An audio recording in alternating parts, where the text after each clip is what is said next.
I'd like to call the meeting to order. This meeting has been noticed to Evans Print, Media Group, WCOW Radio, Magnum Radio, La Crosse Tribune, Sparta City Hall, and the Sparta Free Library. Are there any changes to the agenda? No, there is not. All right. With that, I request a motion to adopt the agenda. So moved. Motion from Mr. Wells. I'll second. I'd like to call the meeting to order. This meeting has been noticed to Evans Print, Media Group, WC. Is that what I sound like? That's what I sound like, huh? Okay. All right. It's all good. So we're going to rewind that. I believe we have a motion from Mr. Wells and a second from Mr. What's your last name? Schulze. All right. All in favor, say aye. Aye. All opposed? Okay. All right. I'd like to stand for the Pledge of Allegiance.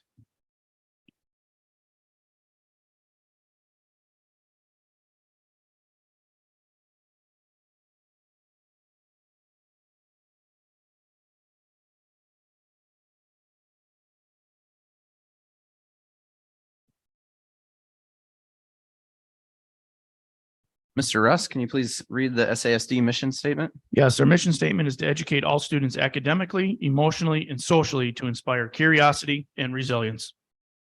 All right. And do we have any public input tonight?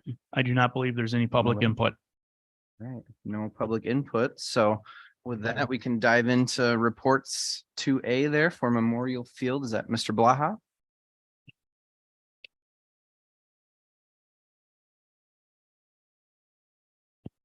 Good evening. I was asked to give a short report on Memorial Field, and what you'll see enclosed first is a couple different views. Wanted to show from 3 different angles from one of the drones, and then 3 different activities.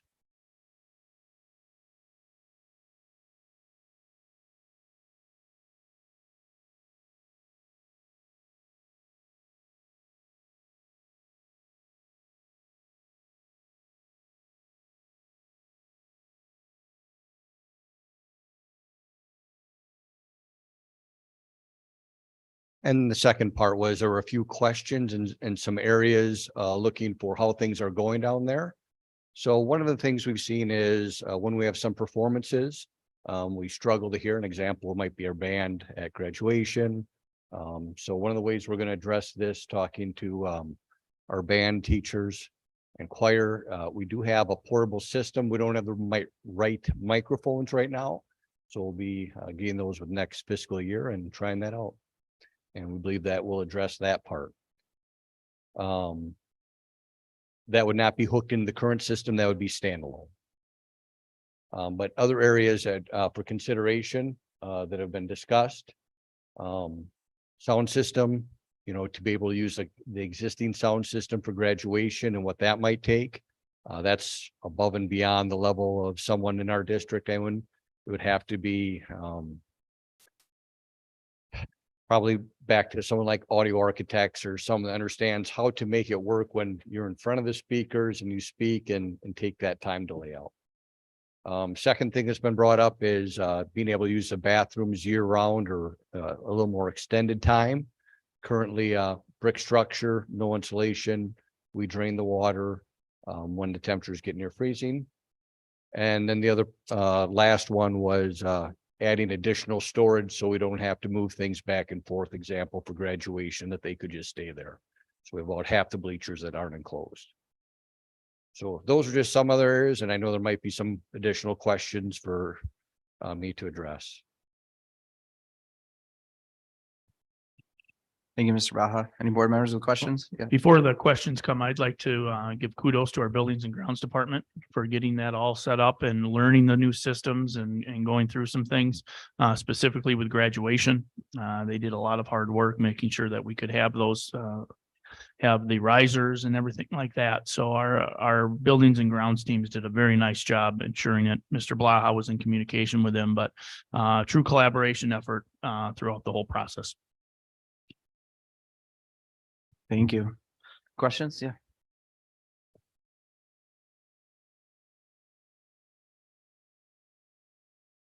There we go. 2 questions. The first is, I understand that the grounds crew did a wonderful job making sure that the field could be used. How did it fare under the different type of use with graduation, the chairs, the high heels. I know, we were very concerned about damage to the field. Everything went well. No reports of any misuse. I mean, basically it takes a grooming after to move the rubber pellets from everything the grounds crew did. For all the plywood students did in painting. So I think all the preventative steps were taken that caused no issues. Awesome. That's good to know. And then the second thing, what events occur after freezing on Memorial Field that would make the insulating the bathrooms a reasonable thing to do? Sure. So let's use this last year. So this last year, if we would have wanted to host playoffs, we would have had to bring in heaters, because once that temperature starts getting near that 30 degrees, we can drain and insulate, but you can't really turn it back on. So we had probably about 3 weeks of the football season this year. Unfortunately for us, we weren't, but in past years, if we would have had similar weather, we may have been using porta potties. For the girls' soccer season, probably about a third of their season, we were using porta potties. And it would also open up using just the pavilion and the field house for other non-type events, just having that available for use when it's colder also. Okay, thank you. I forgot that girls soccer plays no matter what in very cold weather. Thank you. Thank you. Any other questions? Mr. Blaha, I have a question. Do you have any updates on kind of next steps for any future events that we're going to be hosting beyond soccer and football, and kind of what some of those community, whether SACs, cancer, like any of those updates on how? I know we were talking about putting guidelines in place, but I think that's one question I would love to learn more about, where your vision is there. Sure. Well, community use, so it follows board policy. Our next probably non-small group use. So football is doing open field, soccer is doing open field, but we have SACs there the first week in August. They put their reservation in. I met with Mr. Cooter and Ms. Bonner, I believe. We walked through all the things they want to do. Basically, the only thing, they're just make sure the grill that drips grease is just outside the venue. But everything they normally would typically do, just they're excited about the fact of having an audio system and the track, so they can actually use golf carts on that and help those that can't walk. So that's our next big item. After that, I don't have any other outside of sporting events that I know are scheduled. Mr. Burns, Gilbert, a couple questions. So Mr. Blaha, one, this might be Ms. Hauser and Mr. Russ as well, but any idea on cost of insulating the bathrooms? I mean, just an approximation even. I don't. We have not delved into it. If that's something we want to. Okay. And then my second question, and I can't remember when we were on the planning committee with Memorial Field, as far as the sound system, is there a way for us to link into the sound system, or is it an easier process to have it as completely standalone? I don't have a for sure answer. I'm trying to remember. So Yeah. audio architects did say there are ways they could do it. Just with the understanding that as you're talking, there is some delay and they can work some systems into that. But I would have to get with the actual audio engineer to see what would be feasible. And I think the last part of that is just, I wonder if there'd be a way we could expedite so we have it for football games. So when the band is playing, we score a touchdown, right? We play the Sparta song, right? Be able to have that type of scenario. I don't know what the expedite process is on that.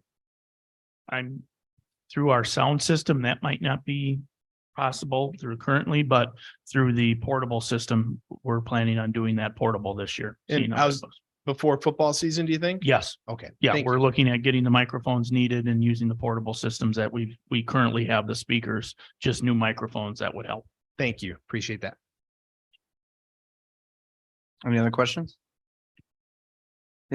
Just one quick one. If I remember right, we enclosed the first half of the bleachers with a overage in the funding from the original project. Is that correct, Leah?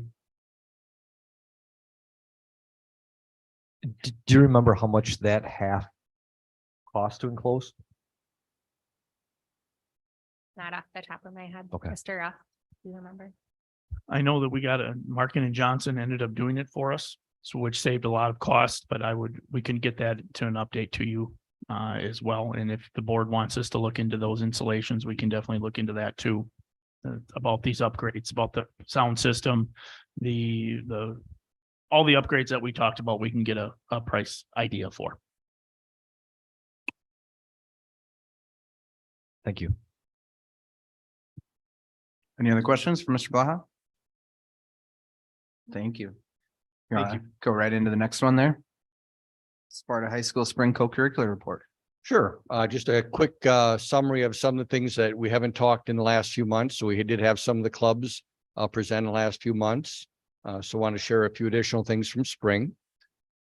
First, some pictures and those that have qualified for national events for both DECA, which happened in April, and FCCLA, which will happen at the very end of June, beginning of July.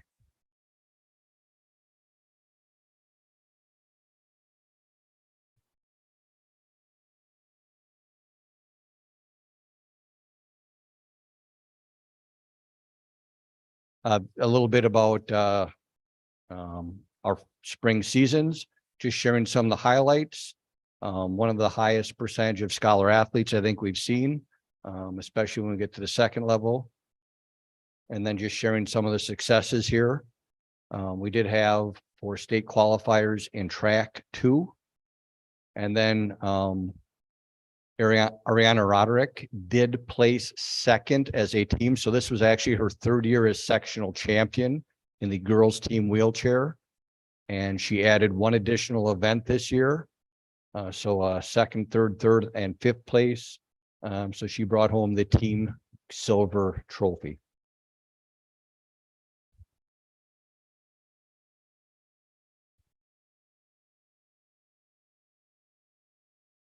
And then 3 more sports there, and just highlighting some of our individual athletes, and then that 70% of our girls soccer team that were scholar athletes.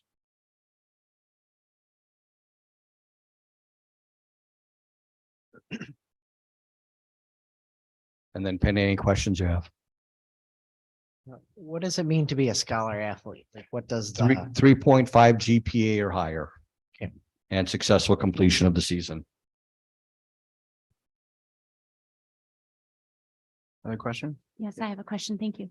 So, Mr. Blaha, I'm wondering, how are these student athletes and participants in co-curricular spring events being acknowledged in the building, in the high school, or in the community? Sure. So when we have a success, we share it daily with our Spartan Strong slides. So that would be during our grad group each day. The coaches, the advisors share kind of what's going on, pictures, and their kids get to see that. And then we also share it media wise, usually through Miss Wilcox, who will then post them on Facebook for more of the community. Is a pep odd or a pep rally still a thing in high schools today? I'm not saying it isn't. What we typically do is for our national qualifiers and our state qualifiers. So for instance, we had our band and choir students at the beginning of May. We bring them in, bring Sparky in, bring their parents in, bring them to the office with a background, get a chance for some nice photo ops instead of just in a big environment. And then we bring our, have the advisor or coach kind of talk about what it took to get there, share that with the student body. And then our student body goes to the main hall. Our band plays a school song, and then they walk through. And I know me and Mr. Russ talked about it. It seems short for us, but if you talk to the kids, I think talking to Vanessa Gablin, she says it's about 5 or 6 minutes, when it's usually about 1.5 minutes. So they think it's a long time, but it's a nice way to recognize, I think.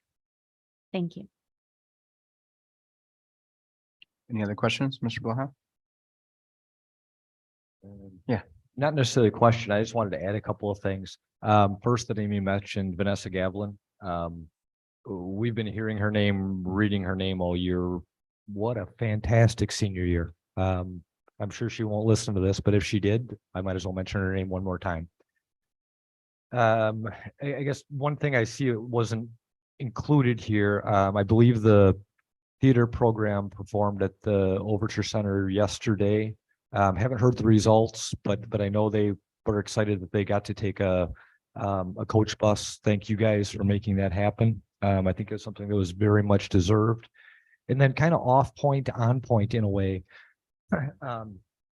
Yesterday's Butterfest parade, theater, dance, FFA, and then our bands were there in the parade. It was great to see programs that we support there in the community, sharing with the community and the community seeing their success. And that's just kind of the link between the school district and the community at large that I think we need to expand on. I don't think it was coincidence that some of our more successful programs had leaders that engaged kids that got them out in the community. And I thank them for that. Everybody that was involved in getting the kids there was fantastic. Thank you. Anything else? Good. Thank you, Mr. Baha. Thank you. Move on to next report is 2C, the AGR report. Ms. Mansky. So the AGR stands for Achievement Gap Reduction. And one of the requirements of the AGR is that we do a report to the board, both in the winter and again in the spring. So just a reminder of what it is. We do have a 5-year contract with the DPI. We must implement one of the 3 strategies or a combination. The strategies are below: one-to-one tutoring, instructional coaching, or maintaining 18:1 ratio of students to staff.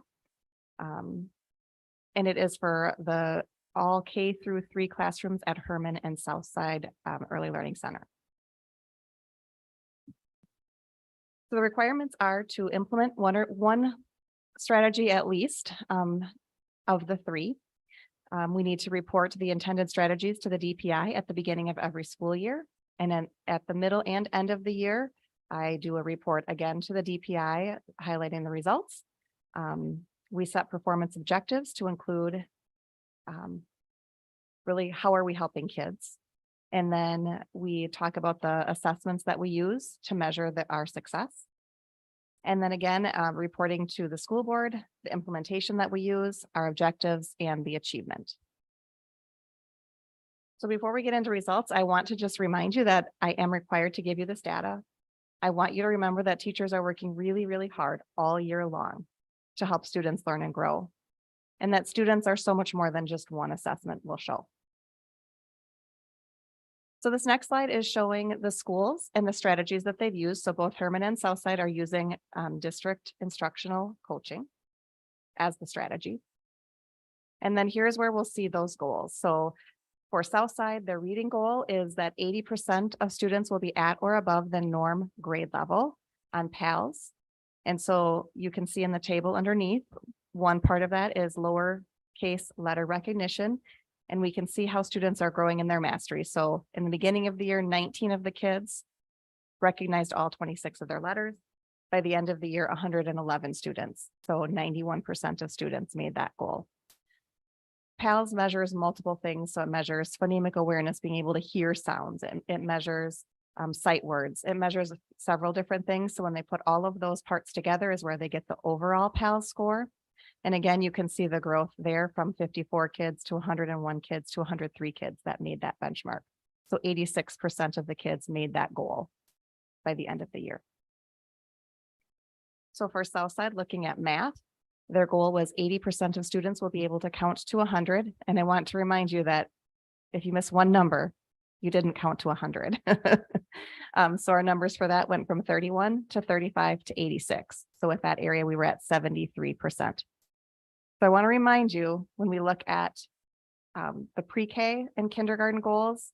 So really for this report, it's just kindergarten. Here's our end goal. The end is staying the same and the kids are getting closer and closer to that end goal, which is different than the next assessment. So I just want to make sure that I explain that well, so you understand that this one, there's a clear target the whole way through, where in MAP, there's a moving target. So the next one is Herman. Herman uses the MAP, measure of academic progress, as their tool. And we measure our growth in both reading and math. The goal again is that 80% of students will be at or above the norm grade level RIT score. So we can see at the beginning of the year in first grade, we were at 50%, and by the end of the year, 51%. Second grade, 53%, to the end of the year, 48%. Third grade, 43%, to the end of the year, 55%. But again, you know, here's the student moving, here's the goal line moving. So if they're maintaining that percentage that they were at in the fall, they're showing a year's growth. So if we're seeing that they're jumping, so for example, third grade going from 43% to 55%, they're really closing the gap. Then looking at math, again, we can see the growth from the beginning of the year to the end of the year on that area.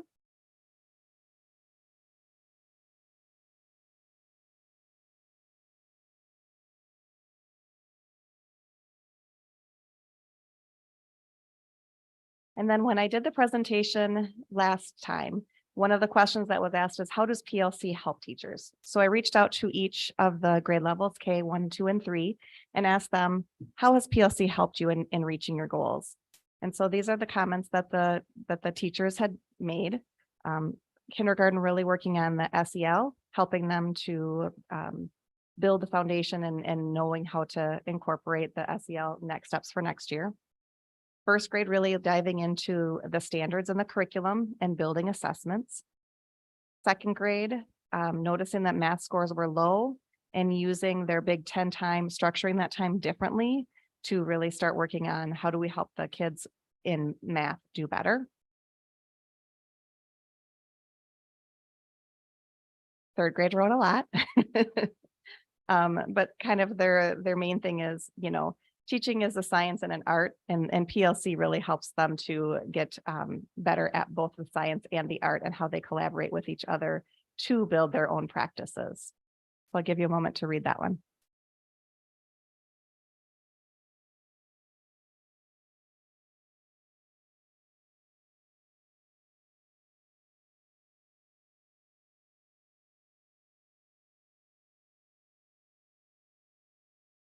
So what questions do you have? And before Mr. Burns go over before questions, I do want to recognize that one of the ideas coming out of the state legislature later last week was the importance of that third grade reading score. I'm not sure what reading score that would be or anything like that, but please know that that is on our radar and it's nothing's final, but we do recognize whether that came out or not, we do have work to do, both reading and math and across the board. So I just wanted to acknowledge that we are in the DPI as well is keeping a close eye on that. I do have some updates later this week through WASDA, and WASB will probably have some as they come out. So, but please know we are keeping an eye on that and what potential changes that would cause us as well as we continue to improve these scores the best we can. Thank you. Anyone have questions right away? No.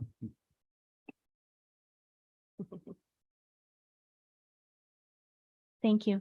Ms. Mansky, this is a 5-year contract. What year are we in this contract? Mr. Oswald, is it year 2 or year 3? Okay, thank you. Okay, and do you happen to know what the reasoning was to choose the instructional coaches for our program? So basically, when you look at research, research shows that instructional coaching has the bigger impact. You know, when you think about one-to-one coaching, that means one staff with one student, where an instructional coach can cover a whole lot of students with just working with one teacher even. So I imagine it's a budgeting issue. Well, and just how do we serve as many kids with the resources that we have?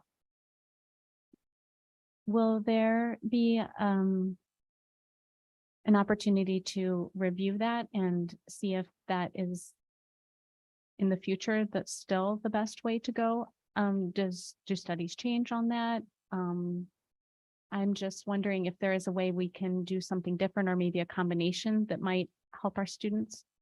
So every year we have the ability to determine if we're shifting what that service will look like. Thank you. Other questions? Oh, sorry. Thanks. Ben. Two things. First one I probably just missed. What is PALS? PALS is the, It's an acronym for what? yep, it's an early literacy screening, phonological assessment of literacy, maybe? PALS, got it. Literacy screener. Okay. Yep, that's the LS. Second thing, and I think I talked about this last time you presented, the 80% for reading and math goal, for second and third grade. That's a goal that we set, correct? Not AGR? It is a goal that we set, yes.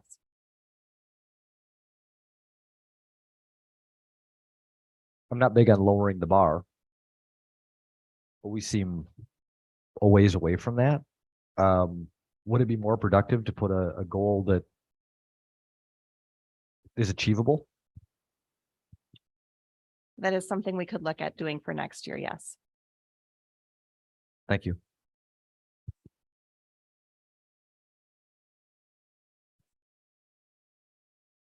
Thank you. I'm sorry. I have one other question. If I recall correctly, I think that in the fall, you mentioned that moving forward, the math assessment for Southside would be different than just counting to 100. Is there any more thought about that? Any progress toward changing that, or am I So there will crazy? be a few changes happening. PALS is no longer as of the end of this year, so we will be looking at a different early literacy screener for next year. We will be using something called FastBridge going forward. FastBridge does also offer a math screener as well. So we've talked about potentially using that, but not 100% at this point. Okay, thank you so much. If I could chime in. Yeah. When we go to FastBridge and report out our progress toward the goal, it would be helpful for me if we had more than just the one number, if we knew if there was a graph or something that showed by deciles or something, so we could see how many kids were close to meeting together, how many kids exceeded it and all of that, so that we got a little bit More of more a of a true picture. picture than just a flat Right. number. Mhm. Thank you. And so I would, yeah, we never don't. Sometimes we don't seem to hit that 80%, but I don't necessarily think it's a bad idea to have 80% as goal, because we're not punished for not reaching it, right? We are not. So I don't know, I wouldn't drop it because I think it's a worthy goal, certainly.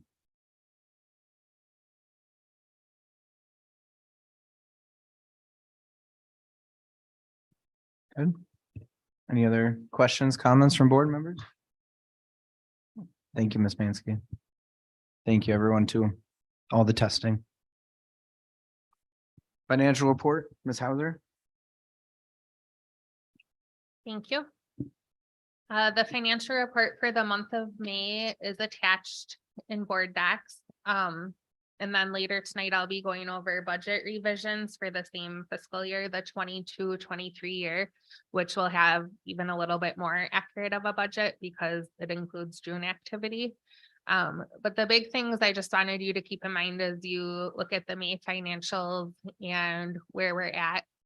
So although we only have 1 month left in the school year, a little less than that even, we do still have a lot of activity that happens in the final days of June.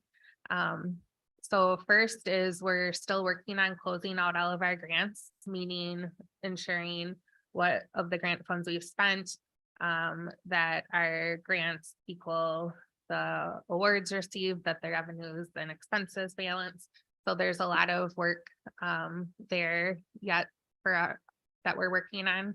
We also don't have all of our grant revenue pieces yet, including we're still waiting on some Medicaid reimbursements, and there's some other funding from the state that we don't get until the 2nd and 3rd weeks of June. So within the next week and a half here, I'll be having even more revenue information than what I have currently. As far as expenses go, This June has been super fun in the business office because we're lucky enough to have 3 paychecks, which I think is the first time that's happened that I can remember in the month of June. So what that means is that's pushed back all of our processes 2 weeks. So usually there's 2 payrolls in a month, and we can start closing out a lot of the books in the budget, you know, come the 3rd week of June. This year, our final paycheck is June 30th. So that's playing a role into some of our figures. And then additionally, we have all of our summer payrolls for mainly teaching staff that we have to run after we run that final payroll. So we have a lot of payrolls yet to run, even though we're sitting in the middle of June here. And then the final piece is we still have over 300 open purchase orders, which is employees in the district committing funds or requesting purchases. We process those weekly as much as we can, but we will continue running checks up through July 15th. That's our cutoff date that we post back to June 30th. So just keep in mind, we're still a solid month out from having everything finalized. Thank you, Ms. Hauser. Any board members have questions or comments? Yep. Oh, sorry. That's okay. These are the slides you're used to seeing. So you can see here based on the bars that we do still have quite a bit of activity left to post.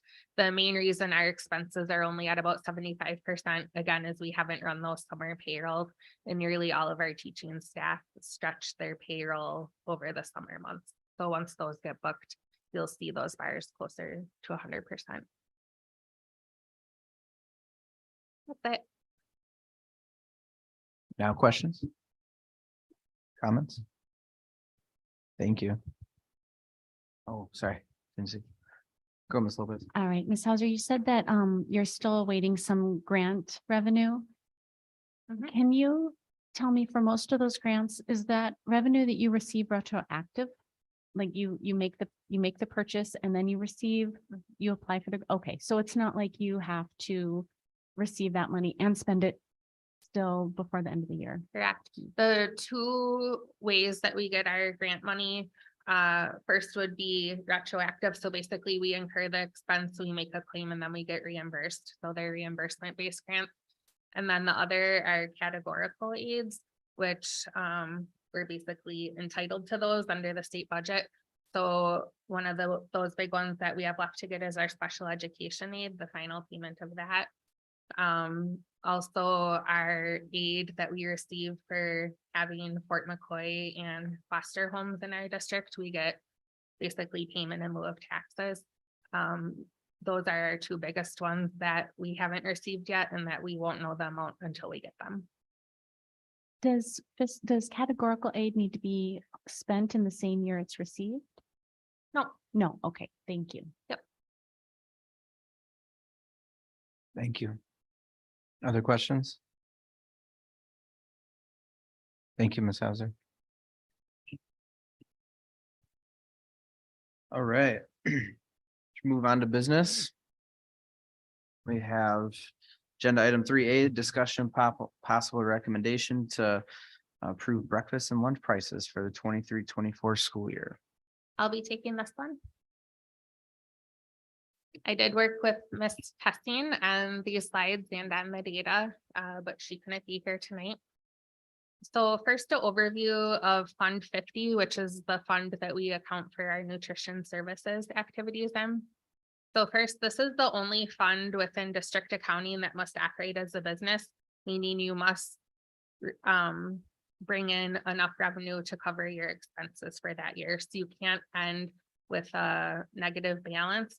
If we did end at a deficit, we have to do a transfer from our general operating fund or Fund 10 to bring that at least to 0. So that's where we talk about carrying a fund balance and the importance of that, so that if there are years that our expenses exceed our revenue, we don't have to rely on a transfer. For this school year, our operating budget for nutrition was approximately $2.3 million.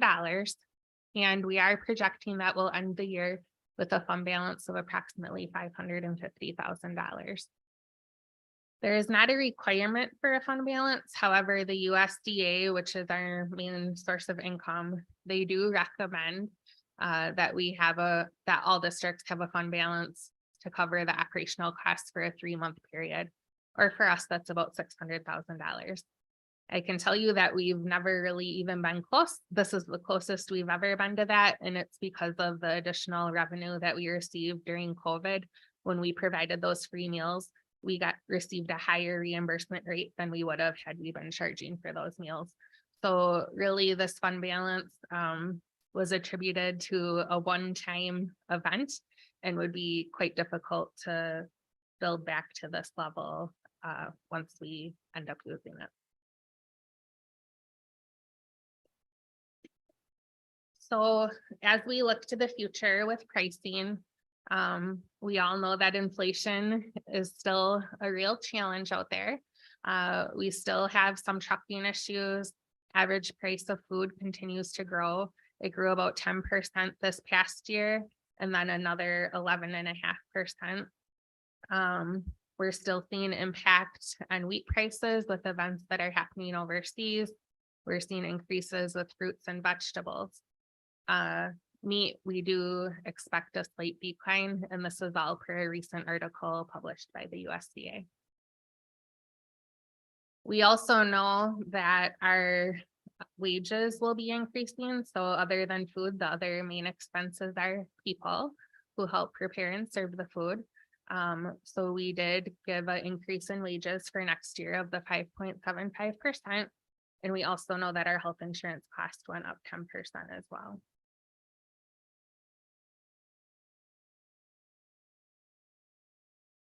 Therefore, we are recommending a 5-cent increase for not only the cost of food, but also the cost of labor.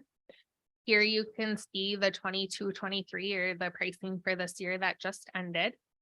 And so if we did a 0-cent change, those prices would stay the same, a nickel, and then 10 cents.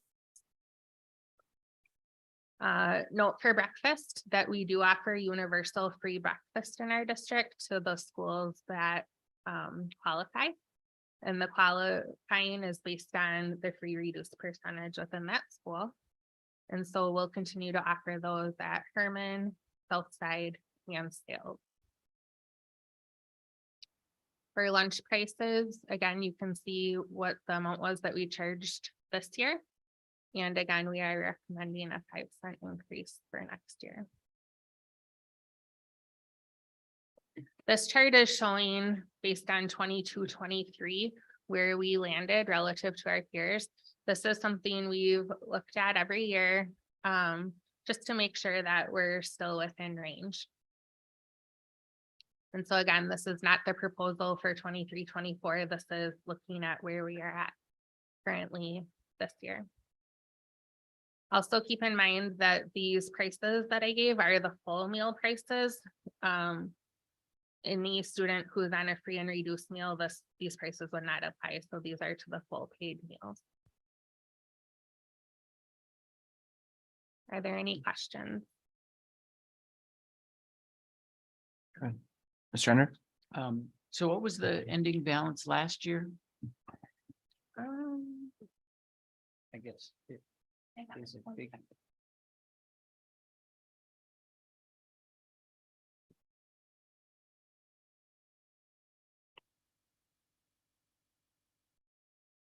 $470,000. So we added to the fund balance this year. And how can lacrosse afford to have such low, is it like because they have more volume that they charge so much less? Or- I would assume so, but I don't know that for certain. We do the majority of our purchasing of goods as a cooperative with the Cooley Region schools. So our contract pricing would be very similar to the other districts. Simply assuming it'd be economy of scale. And I'm sorry to take up so much time. What do you calculate the nickel increase? How much revenue will that generate? Yep.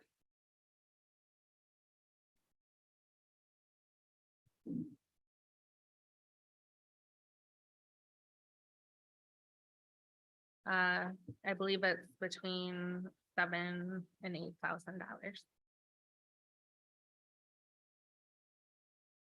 Thank you. Can we go back one slide? I just want to look at that a little bit longer.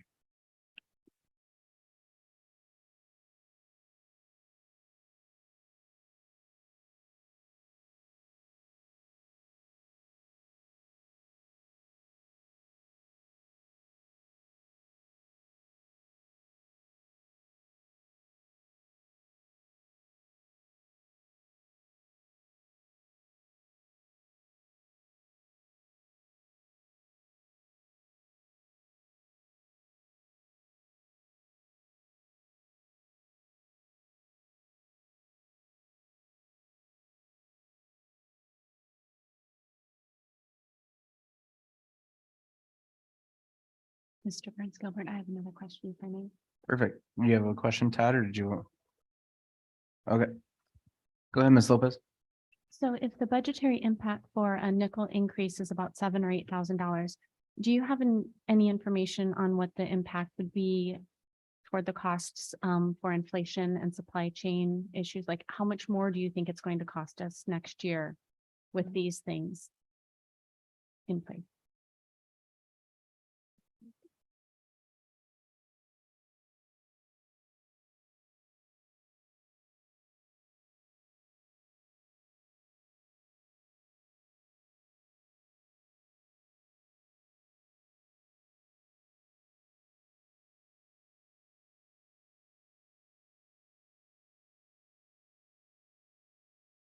We believed that the amount that we budgeted this year, so basically we budgeted high this year and inflation didn't end up, so we're carrying through that budget to next year.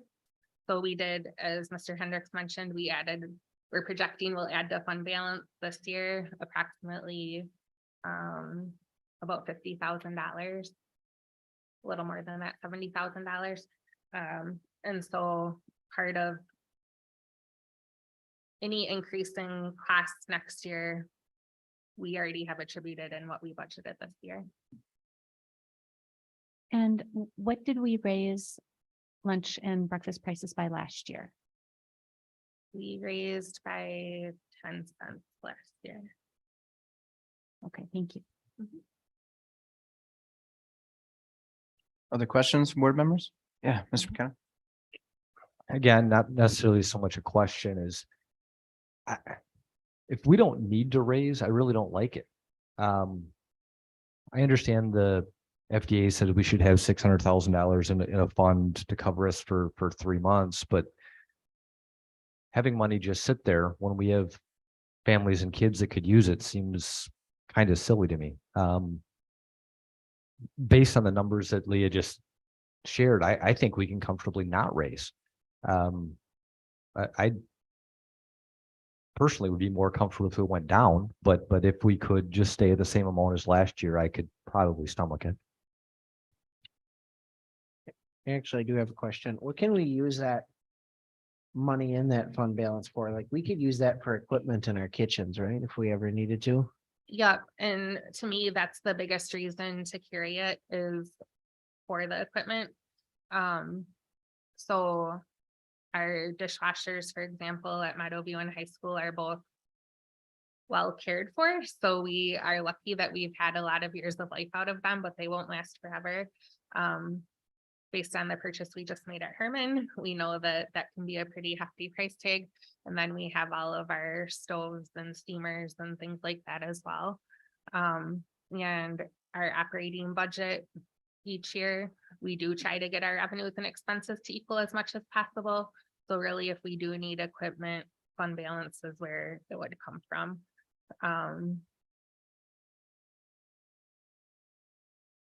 So could we not increase meal prices?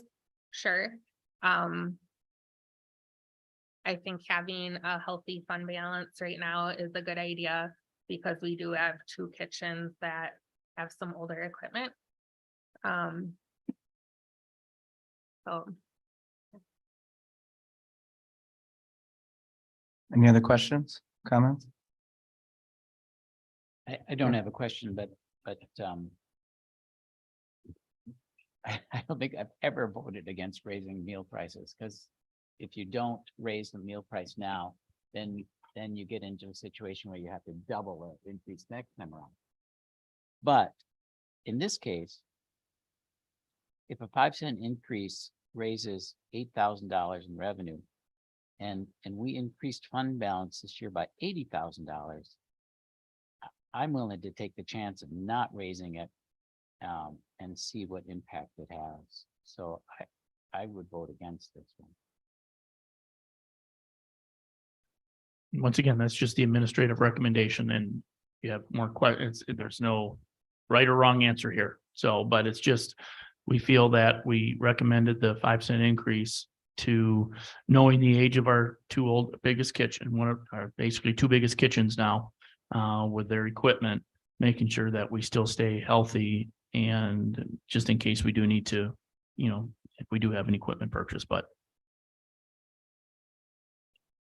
Questions? I had a couple questions. Ms. Hauser, what would be a healthy fund balance in this area? The nutrition, because we've never really had one, right? So this one-time event with COVID, I do think there's some redundancies of why do we have a fund balance for nutrition when we have a fund balance that we just used revenue stabilization, right? Like we have other outlets in those kind of dire emergencies if equipment were to go down. So can you give a target on what a healthy fund balance in this would be? Yep. So in my time here, I've seen it range from 0 up to maybe 150,000 at the highest. I would say typically we ranged 10 to 50,000.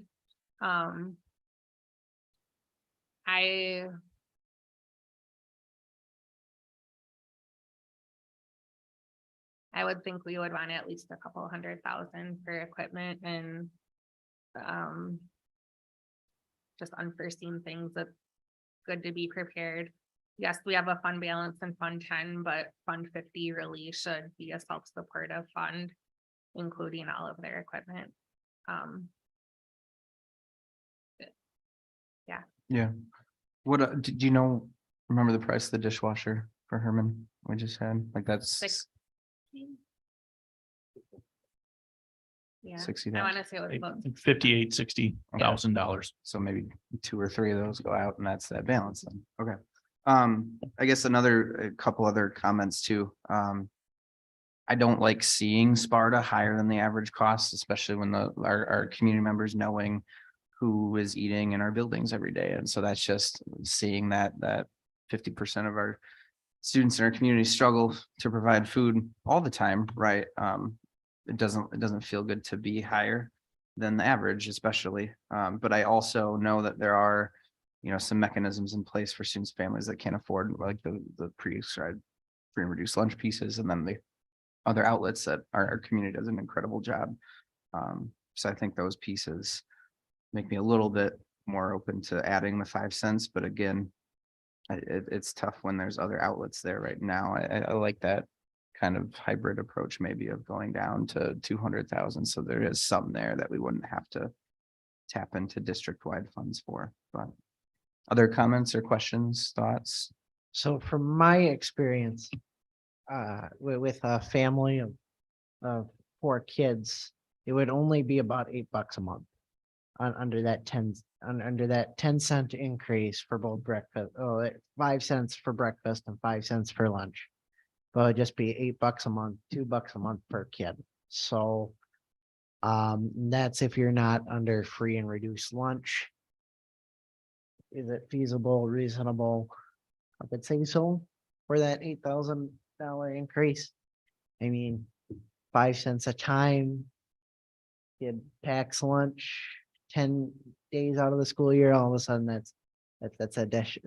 I don't know the exact numbers, but that's an additional $1 off your yearly expense. So, I mean, that's something that to consider. I mean, even I remember my family, we would eat breakfast on 2-hour delays, and that at home, and that's also something to consider, where we've had a lot of delays and school closures and whatnot, that I would say that it would be reasonable to have a 5 cent increase, and then we could build up that balance, especially where our equipment's old, about as old as a lot of our buildings are in retrospect. So that's something to consider. Mr. Burns, go real quick. Yeah.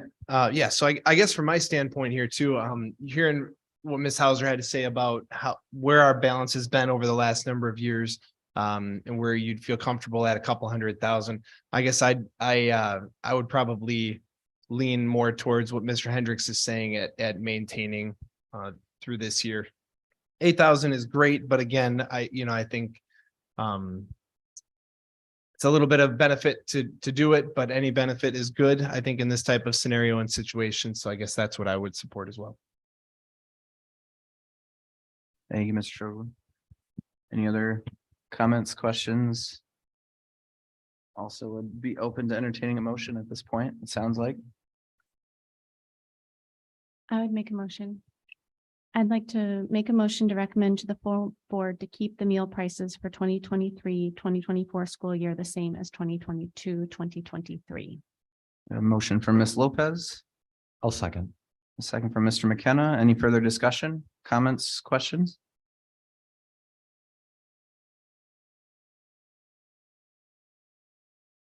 Hearing none. We go to roll call. No. Your call. Yeah, let's do that. Roll call.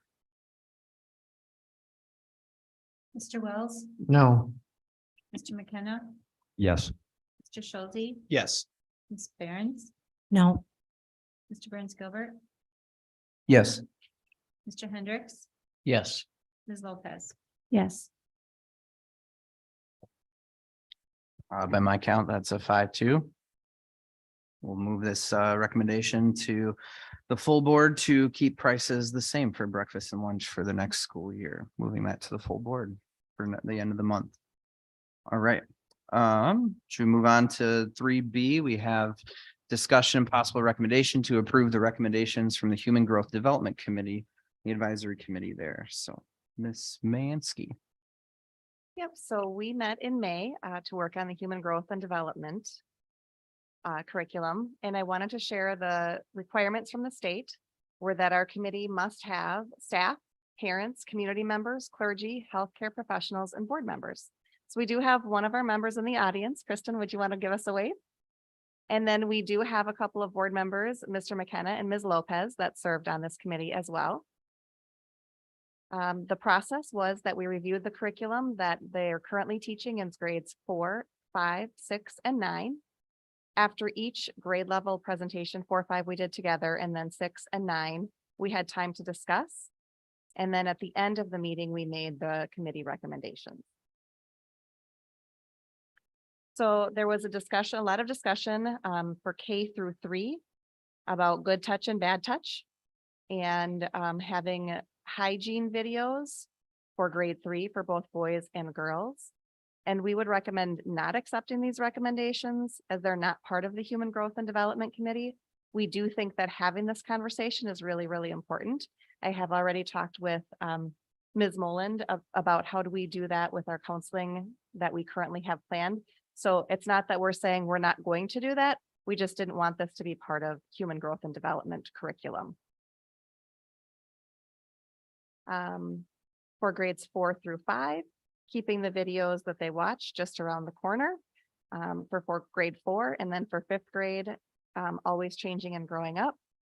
The committee also felt that adding a discussion about how to use feminine hygiene products in 5th grade while the boys and girls were separated would be an important addition to the work. For the middle school, some tweaks, eliminating the disease prevention in the unit for the learning target because it wasn't part of that actual, like as she actually was presenting to us, we realized that didn't fit the slide that she was doing. Adding some information about sexting and peer pressure. There was a slide with tampon. The committee wanted to remove the reference to vagina to that part. And then some of the video clips of the growing baby had some of the breast there. And so the discussion was removing that part of the video so that the breast wasn't there. for grade 9, they wanted to add resources for sexual assault victims, adding adoption, prenatal care, and postnatal supports, adding marriage and socioeconomic benefits. That was mentioned, but they wanted to develop that a little bit more. That is part of the state statute. And then adding a slide to discuss the prevention of implantation and natural family planning. So there's currently a link in there, and they wanted to add a little bit more about the calendar method to that family planning slide. And then also adding the impact of media on healthy relationships and thoughts. So for recommendation to you, it would be to not recommend, that we would not recommend following the K through 2 good touch, K through 3, sorry, good touch, bad touch, because we would work towards that being embedded into the counseling services, counseling program. But the rest of the recommendations, we would agree to. Down and dirty, quick report. And if I could add, it's the administrative recommendations. It's not coming out of the team. I just want to make sure that when looking at it in the big picture, we thought it'd be better to keep a good touch, bad touch. It's very important, as Ms. Mansky said, but putting that into the school counselors or the student service side of things, when you add it to the human growth and development, that's where the policies come in and the state statutes, notifications for parents and that sort of thing. Not that it's bad, don't get me wrong, but as you put it in the human growth and development, that kicks in other things. I was not part of the committee, as it's, depending on the makeup, but I just wanted to say it is so nice when 20 people get around the table with different varying points of view, and points of view are heard, valued, and respected across the board. It is so nice when we have these types of meetings, when we have the cross section of individuals that are mandated by the policy. Fantastic. It doesn't always happen that way in other districts. Believe me, it doesn't. And so I just wanted to put kudos again to the committee for the time they put in place, and Ms. Mansky for leading that, because it was a very good, I think it was over 3.5 hours of discussion, which was outstanding. So. And I think the part I was proudest of is how we took everybody's perspective, which people were very far apart on their opinions. And yet we came together to make the recommendation, meeting in the middle. Thank you all. Mr. Kenna, Ms. Lopez, anything to add from the committee side of things, or? Sorry to put you on the spot. No, I agree. It was an incredibly beneficial, necessary, and important discussion that we had that night. Everyone was very respectful of one another's opinions. I think everybody had the opportunity to express theirs, and the consensus coming out of that was that we were moving in the right direction. We have a lot of good things in place. I think, not everyone gets everything they want. That's democracy.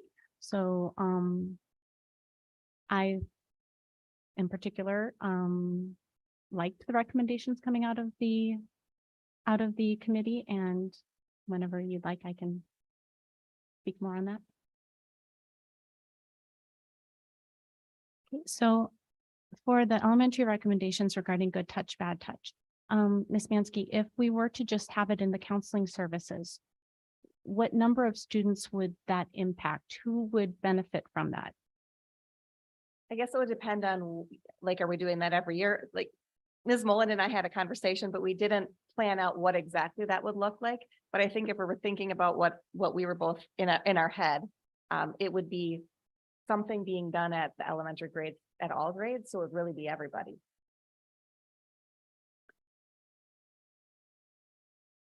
Do all students have the benefit in K through 3 to meet with the counselor individually? Is that how that works? Or do you want to talk about that one? The school counselors do provide in-class sessions for all classrooms. So those are the periods of time where they may cover things such as personal boundaries, things of that nature. okay. So as I recall, this was a topic that I think had near unilateral support. Everyone was very, they definitely wanted these younger students to have that exposure. However, I do think that that exposure needs to come with notification to parents. The totality of some of our other human growth and development curriculum in grades 4 and 5 is one video. That's it. So if we were to implement this in the human growth and development as part of the human growth and development in K through 3, it does not need to be ongoing, or, you know, it doesn't need to be a difficult burden, I don't believe, on the staff to teach this. It could just be a one-time lesson, video discussion, but parental notification, I believe, is very important in this situation. On the way here, I was trying to think, how would you even go about saying those things in a way that everybody would acknowledge and appreciate? For me, I would say, for my kids, I would say something to the effect like, no one has the right to touch you in a way that makes you feel uncomfortable anywhere, but especially where you wear a swimsuit. But there are times when, with your parents' permission, a doctor might need to look at you, or your parent might need to look at you. But another mother or father might not feel like that's the appropriate, you know, maybe it's no one has the right, the child absolutely has the right, or maybe it's no matter what, if I need to look, you know. So I don't think that the school can say something that would apply to every family, which is why I think notification is important. That way the parent can decide, yep, this is what they're showing, send out the little link, this is the video, this is the slide, this is what we're saying, yep, I agree with that, or no, I really, for whatever reason, have a different perspective on that, and I want my child to have the right to opt out of that. So that's my perspective. Everything else, I agree with what, as I said, what came out of the committee and with the recommendation from administration. My only comment is that for the high school recommendations, I did not understand the bullet point of add a slide of prevention of implantation, natural family planning link, and the calendar method. So I think what was trying to be expressed was that natural family planning goes much beyond the calendar method. And so a deeper explanation of natural family planning and how some of the other birth control methods could prevent implantation is more of the gist of the recommendation, not having more information about the calendar method, because that's not very compared to natural family planning. Thank you for your time, everyone. Well, and I do want to just say too, part of the reason that we felt more comfortable about putting that good touch, bad touch with the counselors is because of their training. And, you know, if every teacher is presenting in their classroom, we wanted to be really cautious about who's sharing that message and what that looks like, what that sounds like. And we just felt like counselors were the ones that were most prepared to do that. So if the counselors do that in the classroom, what prevents that from being human growth and development? There isn't any, if the board decides to take that recommendation, the statute is very clear. We have to provide annually to the parents what is being taught.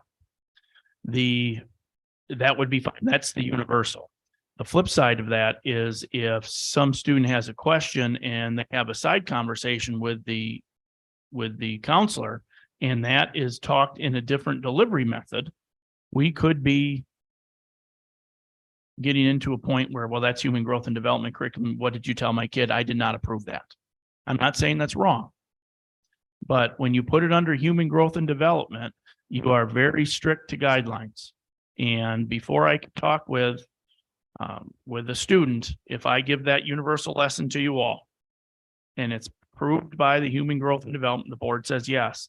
Now I have a side conversation. If a student comes up and says, hey, can you tell me a little bit more? Or I have some questions, or can you present a little bit different? Once I present a different, could be resource, could be a different method. Now we have a different discussion. Because now mom and dad can say, wait a minute, this is part of the Human Growth and Development. I was not informed of this. And you went further beyond or like that. So maybe I'm overthinking things, but when I'm thinking of, you mentioned one lesson for the 4-5, one this, and they may have some conversations and that sort of thing. It's still sticking to that main resource. So this may preclude us from going more in depth and maybe answering some more questions that maybe are off topic that could be construed as human growth and development. Maybe I'm wrong, but we thought keeping it under student services or school counselors, every kid has access to the universal curriculum that's required by us, and they can still have those conversations one-on-one, like you mentioned, that way. So playing the devil's advocate for high school recommendations for adding resources for sexual assault victims. With that same philosophy, if we're adding that to the Human Growth and Development Committee, and as a side note, conversations are had with a counselor about sexual assault and resources, you can only follow what's in the Human Growth and Development Committee, and you can't switch that up. Yep. And once again, and it goes back to, are we talking specific? Because now we might have some confidentiality things that come into place. So it is not an easy subject to do, you know, once we add the sexual assaults. Are you a victim? Are you, nope, I know someone. Now we have mandatory reporting. So then it even goes to another one. So, but once you start saying the curriculum and expanding on that, could be something that comes in. And we may very well may have that with younger students as well. Yes, agreed. And that, the whole purpose, I think, of the listening to it is to make sure that kids understood that that was wrong and they could come to a safe place to say, this is what happened. And then as mandatory reporters, we act.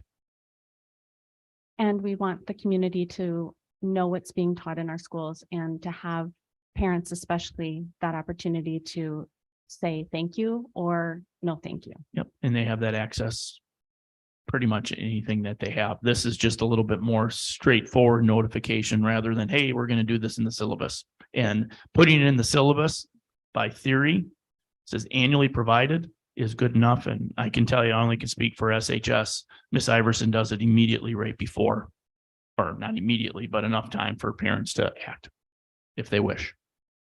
Mr. Burns Gilbert. I guess the biggest question I have, and really what it comes down to is what's going to get the word out to each and every student the easiest. As long as our K-3 students are having a conversation and understand what good touch, bad touch is, what we need to think about is the fact that not every one of our students in the district has a parent to come home to, doesn't have a grandparent to come home to. So we need to find ways to provide the resources so that our students and our children know this was wrong. This is a bad situation. So again, and maybe that's why I'm a little bit fuzzy. First and foremost, thank you to all the committee members for that were a part of this. But are you saying that it's not your recommendation because the word is you can control the discussion better? Maybe I'm just missing something here, but I just want to make sure the number one thing for me is that each and every student gets this message. We feel that every student can get the message in a more unconfined way. More people can talk about it. More people can universally go about it. The school counselors, we feel, is the best person to deliver this. And maybe it's just a matter of semantics. We're looking at getting this out, and I can't speak to, maybe Ms. Mullen can. Are the school counselor lessons shared with elementary folks or elementary parents? Topics? I don't believe so, but I could be wrong on that. Because my only concern with not recommending it is if we have it in here, we guarantee that every student or K-3 is going to hear this conversation. And I guess I don't know how we get assurances if we don't make it a requirement within the HDR or HDD Human growth and development. I apologize. Wow. So again, I mean, that's the assurance I want, is that I know every K-3 student is going to get that education. We feel they're going to get it one way or another, whether you put it in the human growth and development section or not.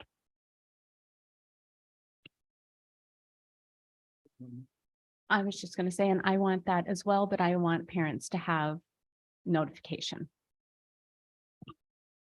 Other questions, comments from board members? Oh, well, my comment is that I would support the administration's recommendation. And I don't have a good way of saying this other than human growth and development has certain topics, and I just don't want to see what I would call human growth and development creep, where we start to add things into that list of things that otherwise aren't in there currently. So I would vote to support the recommendation of the administration. And for clarification's sake, I guess, Mrs. Lopez, you were saying you'd like the notification. If this is in there or not in there, are you saying that it wouldn't be notified to parents? That is correct. If it is part of the human growth and development curriculum, then parental notification is required. And it is also limited. So you would not have creep in broader topics being discussed as part of the human growth and development committee or curriculum rather. It's specific. These are the things that we talk about. This is it. So it's very simple. And it allows for notification to parents when it is part of the human growth and development curriculum. And it does fit into the state statute of reporting unwanted or inappropriate remarks or physical or sexual behaviors. So it does fit. Either way, we plan on doing it one way or another. Whether we give a lot of parental notification, I'm no surprise. Engagement with the community, letting them know what's coming up with algebra next week, and I'm a big fan of. So we could do whatever the board would like to do, but one way or another, we're planning on doing this with parent notification as well. And their committee wanted more than just once to remind students over and over in the appropriate way to remind them that inappropriate touching and good touch, bad touch. Thank you. Any other questions or comments from board members? Otherwise, entertain a motion possibly.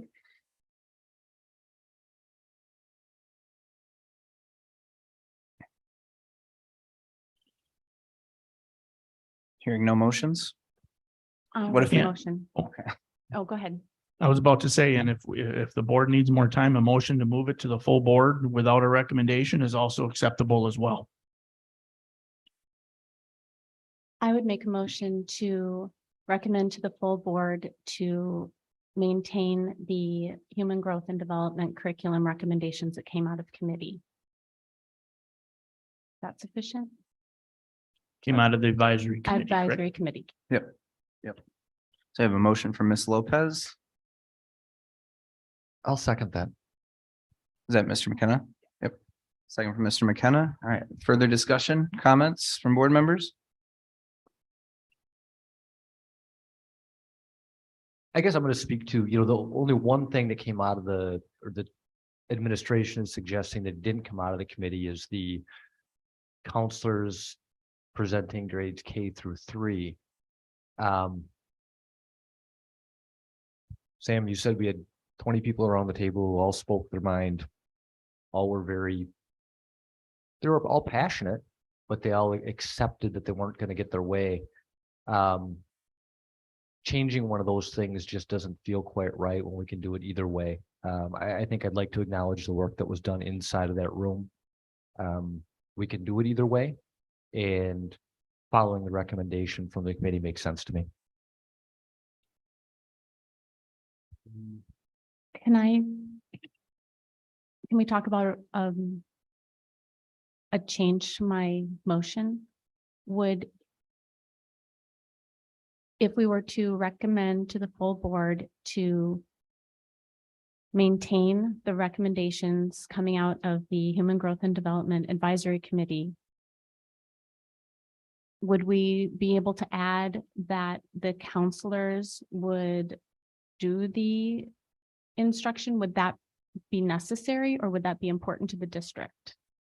I would recommend it being open-ended Okay, for us. I like to, if we decide to have the school counselor do it, if we decide to have Miss Iverson from the high school come on down or whatever that might be, that would be the district's decision based on the resources that we have to deliver, which we think, because the school counselor in one room might not be the best fit for a school counselor in another room. Not to say that, but to get the universal message though, will be the same. so my motion remains unchanged. Thank you. Unchanged. We had the second from Mr. McKenna. Any other thoughts, comments? Yeah, just Yeah. one more, just a clarification. So currently our human growth and development curriculum begins in grade 4. And if we accept these recommendations, we've expanded that now so that human growth and development curriculum will start at kindergarten. That's what the recommendation would be. Yes. I just want to be clear on that. I'm a little nervous about it too, just because, I mean, when we talk about the good touch, bad touch thing, I mean, there's some people that take it and like worst case scenario would take advantage of positions of trust. And whether it be a step parent or whatnot, they could likely sign that form as a legal guardian in any way. And them getting that form first might jeopardize that student's ability to reach out. Just as a feeling, especially at that young age, not really understanding what might be going on in that situation. That conversation might be the first time that they actually hear the difference between good touch, bad touch. And so if it happens out of the blue, it might help expose isn't the right word, but expose more victims, allow them to reach out. I think that's where I don't really like this recommendation.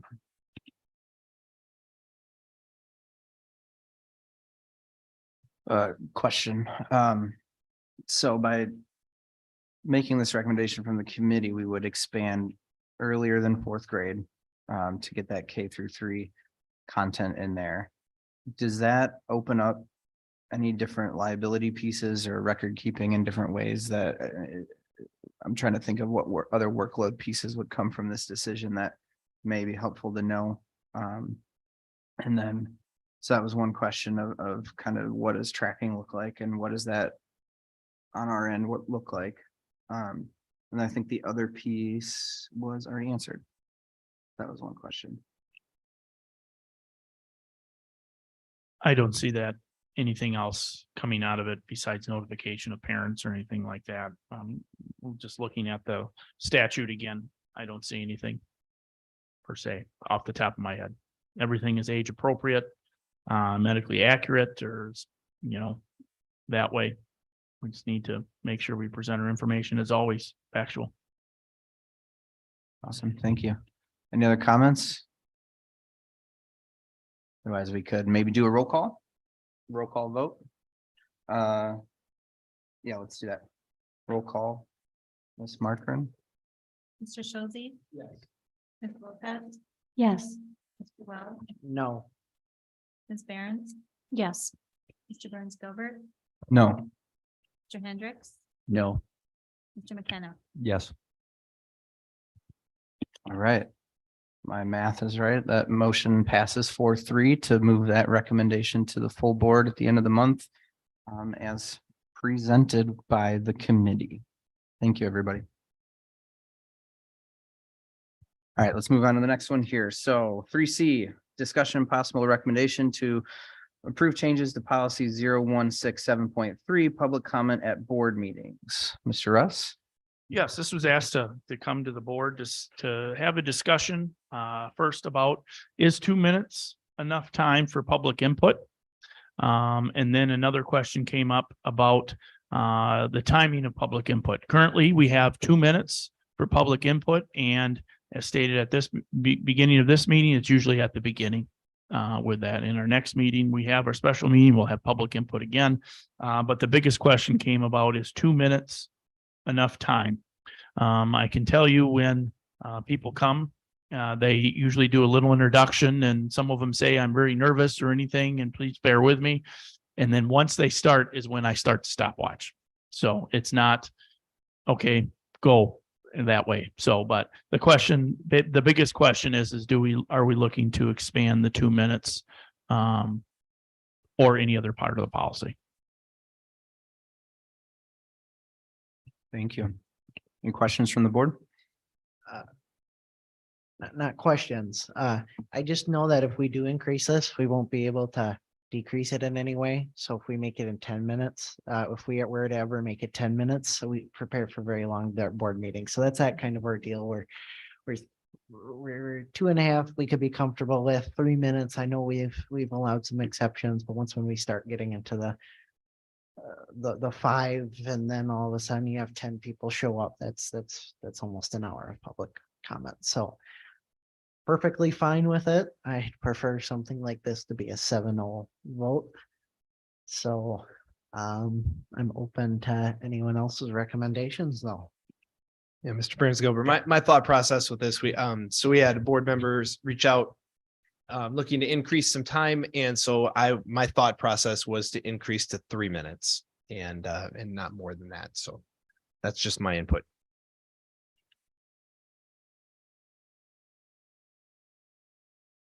Comments over here, questions? Yeah. I've definitely, I feel like this is a willing to listen to someone versus want to listen to someone. I think this board is erred toward the want to listen for sure. And I'm very comfortable with increasing. I was the one who also talked about with Sam a little bit about when people talk. I know that wasn't necessarily the reason this was brought up, but it doesn't. I know from speaking at meetings when I was down here before I sat up here, it seems odd that you talk for 2 minutes and then an hour later the board talks about whatever it was that brought you in. I don't know if we could do it. I don't know if there's a structure to it, but I would really like to have someone speak before the agenda item that they came here to talk about, so that we could hear their comments and give us time to think about that before we go through 20 other points.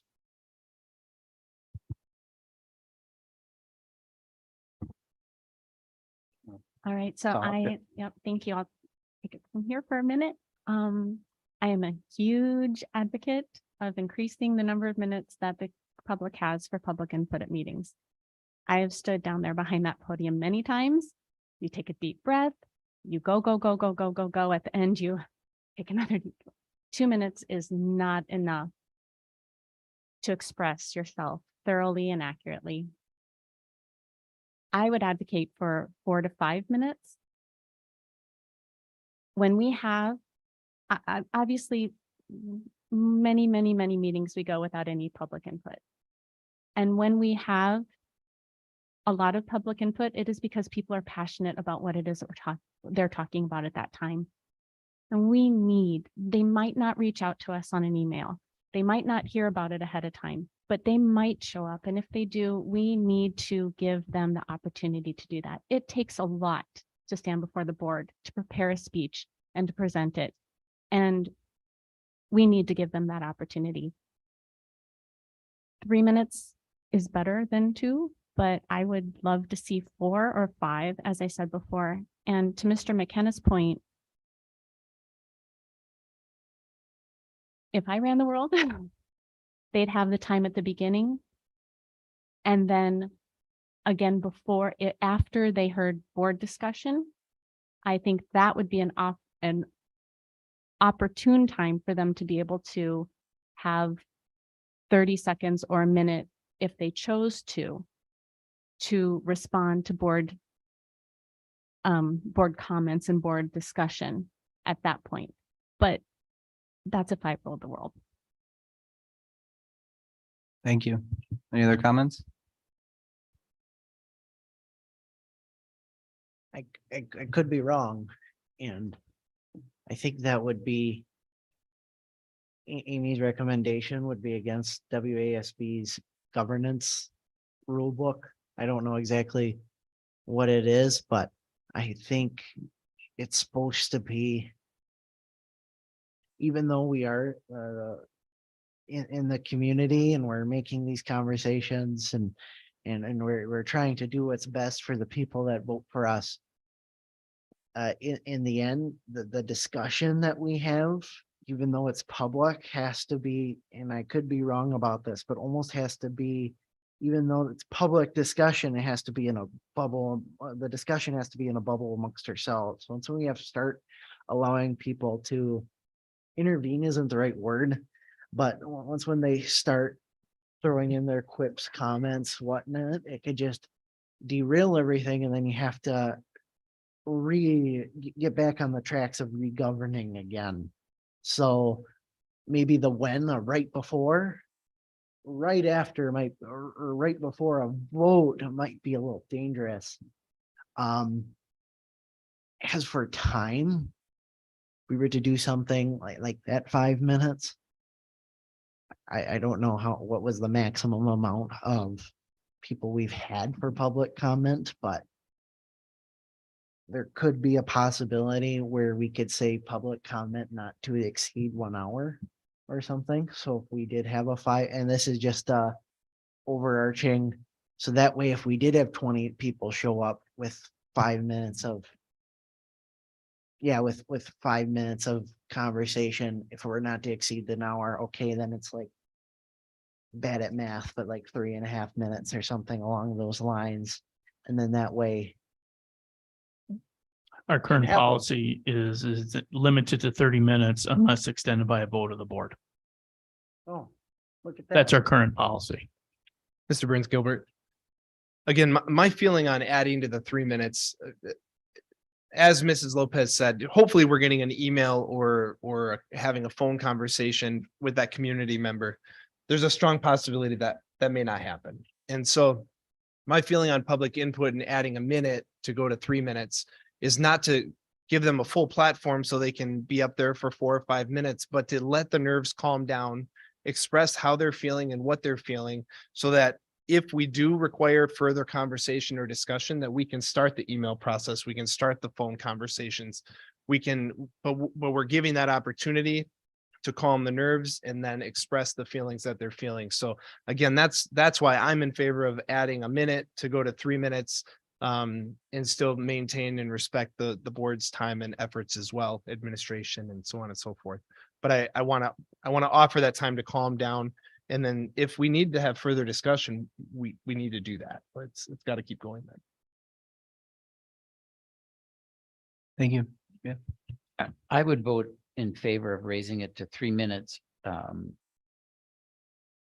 wouldn't be crazy about going to 4 and 5 minutes, especially if we put a time limit on it, because I would rather hear from more people in the 3 minute time period than fewer people, over five minutes. I think it would be unfortunate for someone to come with a prepared statement and find out that they were too far down the line. And I don't know what administration would do, but I would say that if they, like, let's say we do it to 3 minutes, but kept the 30 minutes max. There is 11 people, or I need a better number divisible by 3. If there is 15 people, we could easily bring it down to 2 minutes or whatever we need to in order for it to work, or, we could let all of those people, so the additional 5 or an additional 15 minutes speak if need be. I would say that if it were if I were a king for a day, and if we were to have those hard limits, if they were absolutely hard limits, I would say we would still allow more people to speak. We just give them less time to speak. But I understand your point, but if someone comes with a prepared statement that's 3 minutes long and we tell them they only have 2 minutes, that's just gonna throw them completely out, into a tailspin. I understand. So with the discussion, I'd recommend to approve changes to policy 167.3, public comment at board meetings. And increase the number of minutes for public input to 3 minutes. Is that a motion? Yes, sir. Motion for Mr. Scholze, And I'll second that.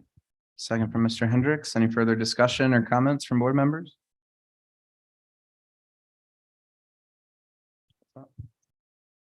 I would be happy to place that under consent. Perfect. Thank you for Friendly that. addendum. Does that Sure. Yes. work for the second? Okay. All right. Any more discussion? I didn't say my piece, but I definitely think 3 minutes makes a whole lot of sense. I think I'm not worried about running out of time because when we have 50 people, we'll hear them all. So we'll just make that decision as a board when we come to it, whatever the topic is. So I definitely think that the more we can do there, the better. So, perfect. You want to do, what do we do here? All in favor to make the recommendation as presented by Mr. Scholze? Present to the full board. All in favor, say aye. Aye. All opposed, say nay. Motion passes 7-0. All right. Let's move on to item 3D. So discussion, possible recommendation to approve Neola policy 5113, open enrollment. Ms. Ruth. All right, we're going through our, yes, these are still coming to you guys and there will be more in July. Don't worry, hopefully the end of July. Looking through, we did miss a policy on open enrollment. This is very similar to our current open enrollment policy, but this is some ideas from Neola. It does make it a little bit more specific. Our old policy stated if it was it was vague about if a student who is currently in our district now would move to a neighboring district during the regular year, and they can stay in our school in a tuition agreement. But then at the end of the school year, they have to apply for open enrollment again. And if we have caps on there, we might be saying, I'm sorry, we can't have you. And when they're currently our students and they want to stay with us, so they're to continue their enrollment. So that's one of the changes we did put in there to make it clear that if you start with us and leave to another district, you can still come back in lieu of the caps there. So, but other than that, pretty straightforward, same kind of transportation. If you live outside our district, you're responsible to come. If you're allowed in and you're accepted, you have to get to a approved stop. If you're a student with disabilities that has it in his or her IEP, we'll take care of that as it comes. It's also very clear that it is against our policy to have other districts come into our boundaries and bus any student that open enrolls out as well.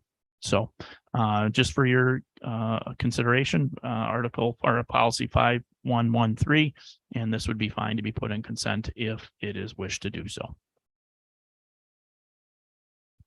Thank you, Mr. Russ. Any questions or comments from board members? Ms. Lopez? Okay, yes, I have a question. Can we pull that policy up, please? It's simple. I hope it's a simple question. Okay. Under the transportation heading, it's E.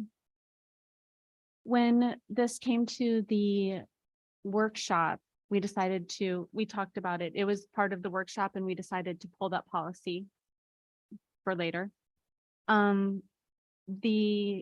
E at the workshop, we had marked X on the paragraph. Okay, there we go. Where I believe it starts there at the bottom of the page. The board may provide transportation to non-resident students from his or her district, provided that the student's resident district approved. So we had that marked at the workshop, or it was marked by the district. I don't administration.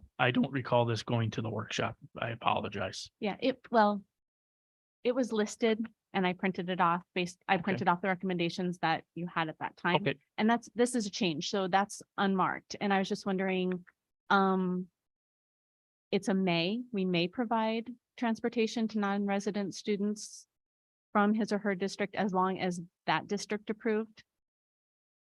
We still have the X where we will not permit a neighboring district to come to our district to take our students away, but my question is just, is there a reason for the change, or why would we not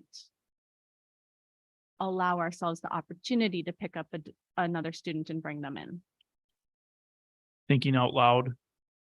It's kind of, we're not playing nice in the sandbox. We can go ask someone, but by the way, if you ask us, it's a no.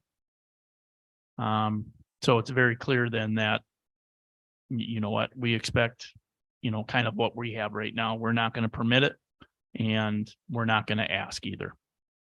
That's reasonable. Does this change any of our current procedures or any practices that we have in place now? Not that I know of, no. Thank you. Thanks. Other questions, board members?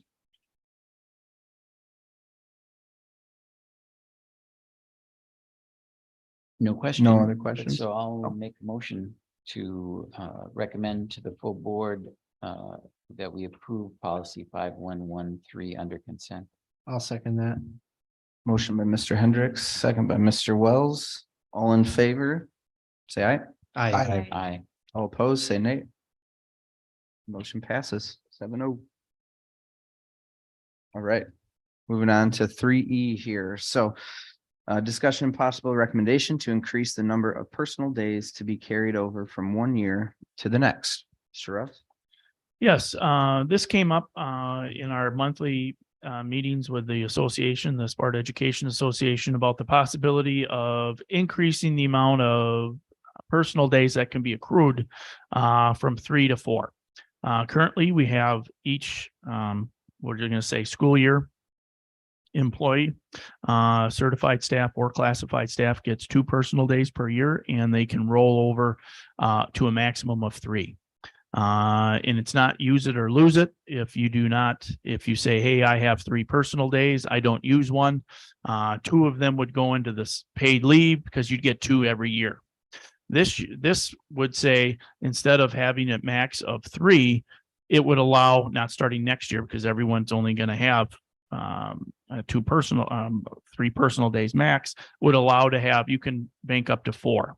So we're finding that a lot of our staff members are asking for extended leaves, longer, bigger vacations for family trips, where they're going to overseas, they're going to Alaska, they're going to family weddings that may not be on a Saturday close to town. So this would give our staff the ability to bank 4. Doesn't mean they have to. It doesn't mean that we're going to be increasing the number of personal days. They're still going to get 2 a year, but they would be able to bank them if they wanted to 4. This benefits the employee to do that. And we may see some employees to say, you know what, I'm only going to use 1 personal day this year. And then they get 2 more. And then for the 24-25 school year, they would have 4. So instead of using 2 days this upcoming year, it could be a budget savings that they say, nope, I'm only going to use 1 to make sure I carry over the 4. So some years you're going to get that, some years you're not, but the budgetary impact, I just don't see a big impact to that. The only downside is that if, with our current sub situations, they're going to have an opportunity to have a personal day, but that's available to all school year staff. So for your consideration, this could go on consent of increasing the number of personal days carry over to 4. Mr. Russ, would you clarify for me? The first bullet point says that they can carry 3. The second bullet point says they can carry over. And now in my mind, when I see carry over, it would tell me that I could carry 4 from the previous year plus 2, and then I would have 6. I can change. No, it'd be 4 max, whatever. It'd be carry up to 4 So for better. is it lose it? Excuse me, other way around. Is it use it or lose it? Or so you could have 6, you just would only be able to use 4 that year. You can't have 6. You only can have a maximum of 4. And so you I can don't know only how to- You So can would only have carry 4. over two. You can only carry over 2, but you only can have a maximum of 4 at any given time. Okay. So it would be use it or lose it. then. Nope, it goes to paid leave. Oh, it goes to paid? It goes to paid leave. Yep, so you wouldn't lose it. Now, if you're over 115 days or whatever, then you get $20 per day, which I still think is pretty good, but anyway.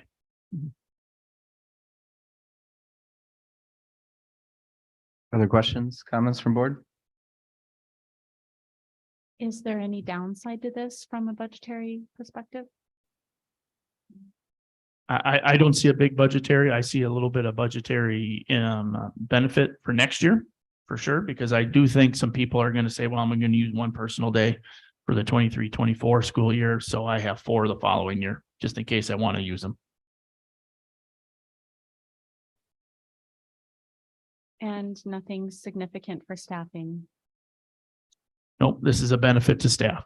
right? I mean, filling with subs and things. I mean, it may be a little bit more difficult, but not substantial. It could be more difficult. However, our buildings do have the ability right now to say this Friday is off limits. So the buildings do have the authority to limit personal days depending on how their buildings are going.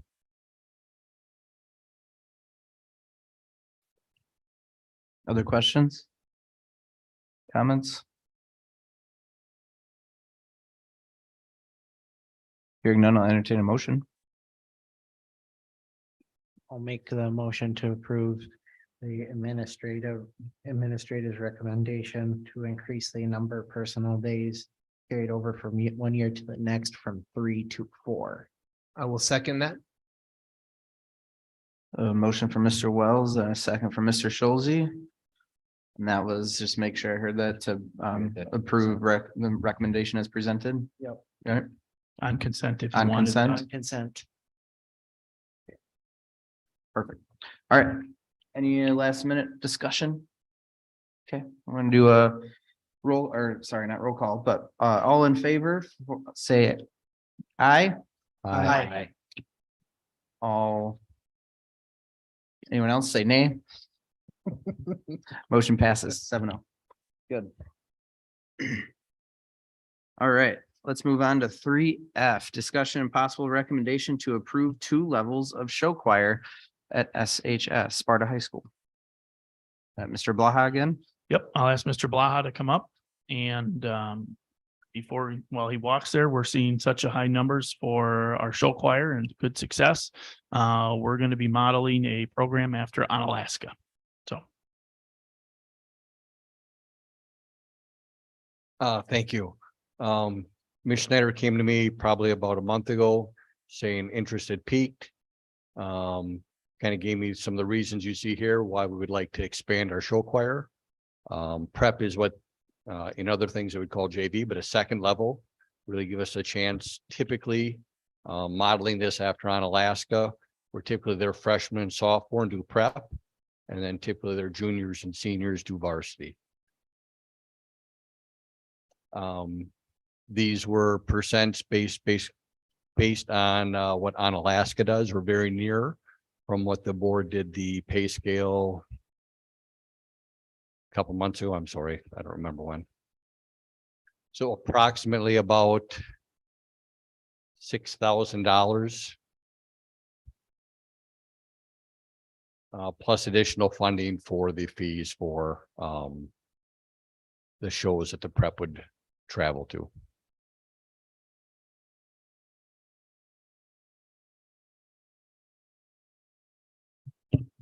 All right. Thank you, Mr. Blaha. Any questions from board members? Mr. Blaha, any idea what the cost is per student right now? I do not. I could calculate. What, Mr. Erickson, Ms. Schneider, you're here? Approximation? Yep. Student fee. Well, Yes. the proposal said $400 approximately for students. Okay. Thank you. So those numbers, you spoke with Ms. Schneider helped me develop the Thank form you. that we did this, yes. Okay, I appreciate that. Thank you. Other questions? Question. Ms. Lopez? Are students assessed this $400 fee now? They do have a fee. Okay, I was not aware of that. And so you're proposing that Sparta Area School District pays for the $1,500. So the $1,500 is what it would cost for the student fees for participation in the competitions, For a prep program. for a prep program. And that's actually $300 more because one of them, Ms. Schneider, has the home and competition, I believe, comping us in order for us to bring both levels there. So the first year would actually be about 1,200. In transportation, if I read the proposal correctly, they're going to the same locations. So the transportation is the same. So it's truly just the student enrollment fees for the team. And then the cost for the directors and Question, Mr. Blaha. Just want to make sure I'm clear, reading that right too. Are those positions are all brand new, right? Brand new positions, new people. It's not Mr. Erickson, Mr. Shin can't be in two places at once. There'd be new folks stepping into those roles. We would, so as Ms. Schneider is the head of it, we would post those and then she would be involved and have a lot of say in that selection. It could be the same. An example would be on Alaska, their show choir director is also their prep director. Their varsity assistant is their prep assistant, and their show band director is also their prep show band director. So it may be, or it could be different.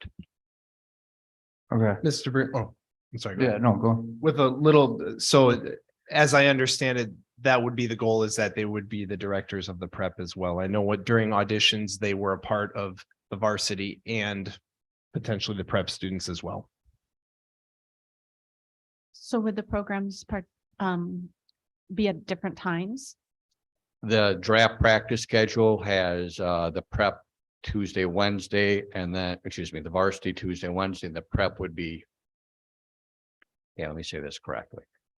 2 days a week would be the varsity, I believe Tuesday, Thursday, and then Wednesdays would be the prep. So they would be different nights that they're practicing, yes. I have two more questions. So it would be similar, like junior, senior would be varsity, but you could have a freshman on the varsity, you could have a junior on the prep. Okay, they're nodding their heads, yes. And my next question is, if every student is assessed that fee, do we have any programs for students who can't afford that fee? Are we turning away students because they can't pay the $400 fee? So the fee is through the club. It's not through the district. Some places have a scholarship where once their club is had a chance to do fundraisers, for instance, Central on Alaska, Home and Toma, they do offer some scholarships. I have not talked to our board if they're in that financial position at this time. So that would be the show choir board of directors who would make that decision, how they would. what they would Correct. do. Thank you. Other questions from board members? How many total kids we have trial for show choir this year?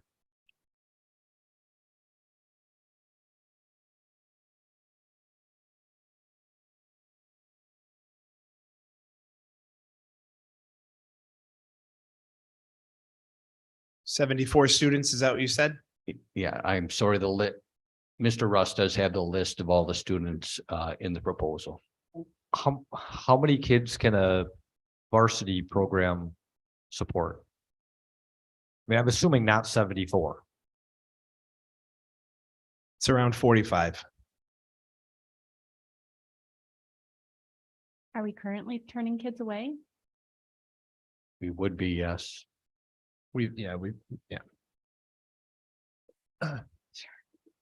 Do we have any other programs that have a JV that portion of the JV is funded by a club? I mean, football and basketball and baseball JV are funded by the athletic department, correct?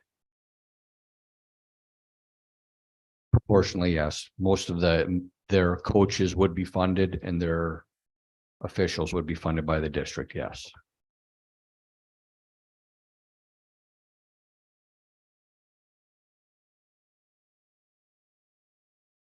But here we're like asking the club to fundraise to pay the directors, correct? Is that how I'm reading it or no? No, so the positions would be funded by the district is what we're asking. Okay. An additional $1,500 right now planned from the activities director budget. Okay. And then fundraising is what they're proposed was what they would fundraise for this level. And additionally, the fees for costumes, et cetera, would be about Okay. 400. Understood. I was just reading this wrong. Then. Thank you. Thanks. So I'm sorry, Mr. Blaha, do we have other co-curriculars that have student fees? Yes, most of our clubs do. Okay. Maybe not to that level of cost. Don't want to put more work on you, but someday could you shoot out to us a breakdown of what student fees look like for the different co-curriculars? I can ask, yes. We don't, if you're asking district fees, we have none. But if they don't pay the club fees or whatever they're called, they can't participate, I assume. So although we don't call them district, we've given them permission to charge pretty much whatever they want. Well, and I think my concern with that is we have a free and very large free and reduced population. So what happens to those students in Well, that that's scenario? my concern too, Yeah. but my bigger concern is we don't have any control over the student fees. In effect. But yet they determine who can participate. Anyway, where I would go with this is hopefully we could come up with some funds that we would be able to reduce those student fees, but if we don't have any control over how much they charge, then that would be pretty hard to do.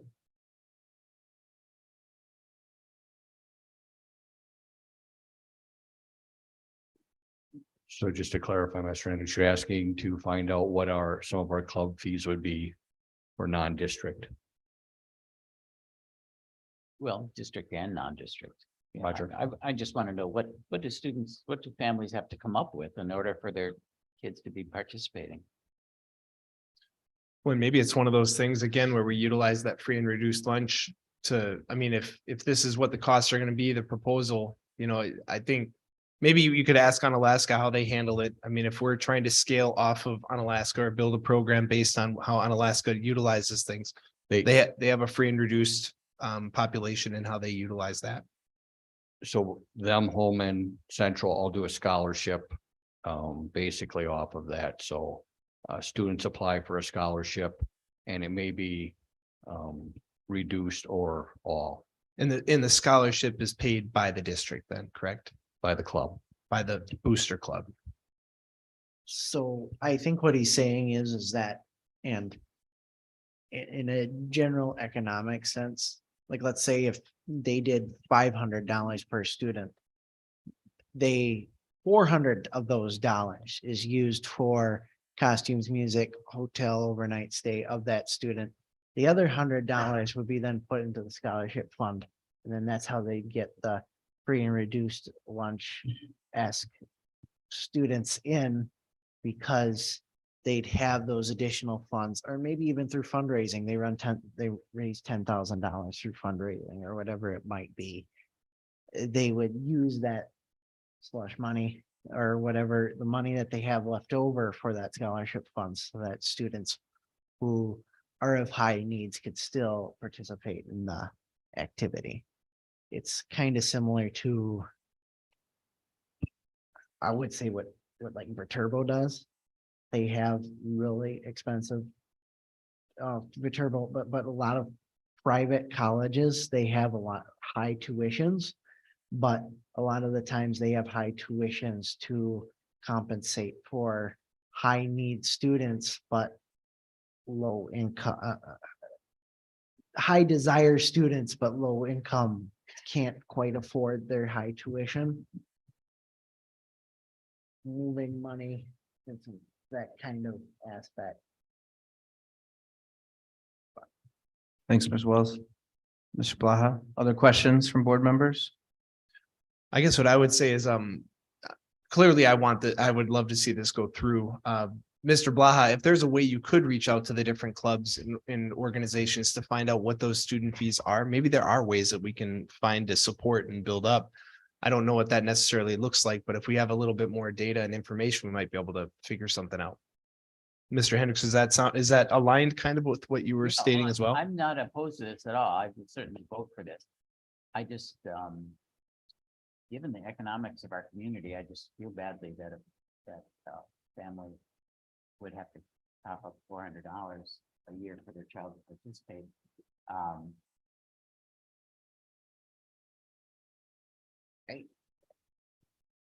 So anyway, I'd like us to revisit this when we have more information. Not that I would be against this, but that somehow we, I think we need to support these programs with district funds for a couple of reasons. One is our families can't afford this. And second, when we pay, we get the reimbursement from the state.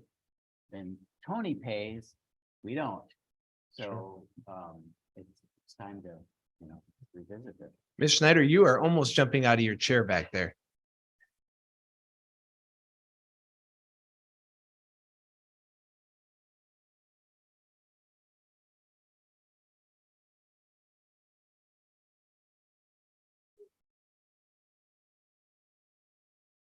Yeah, and I absolutely believe you.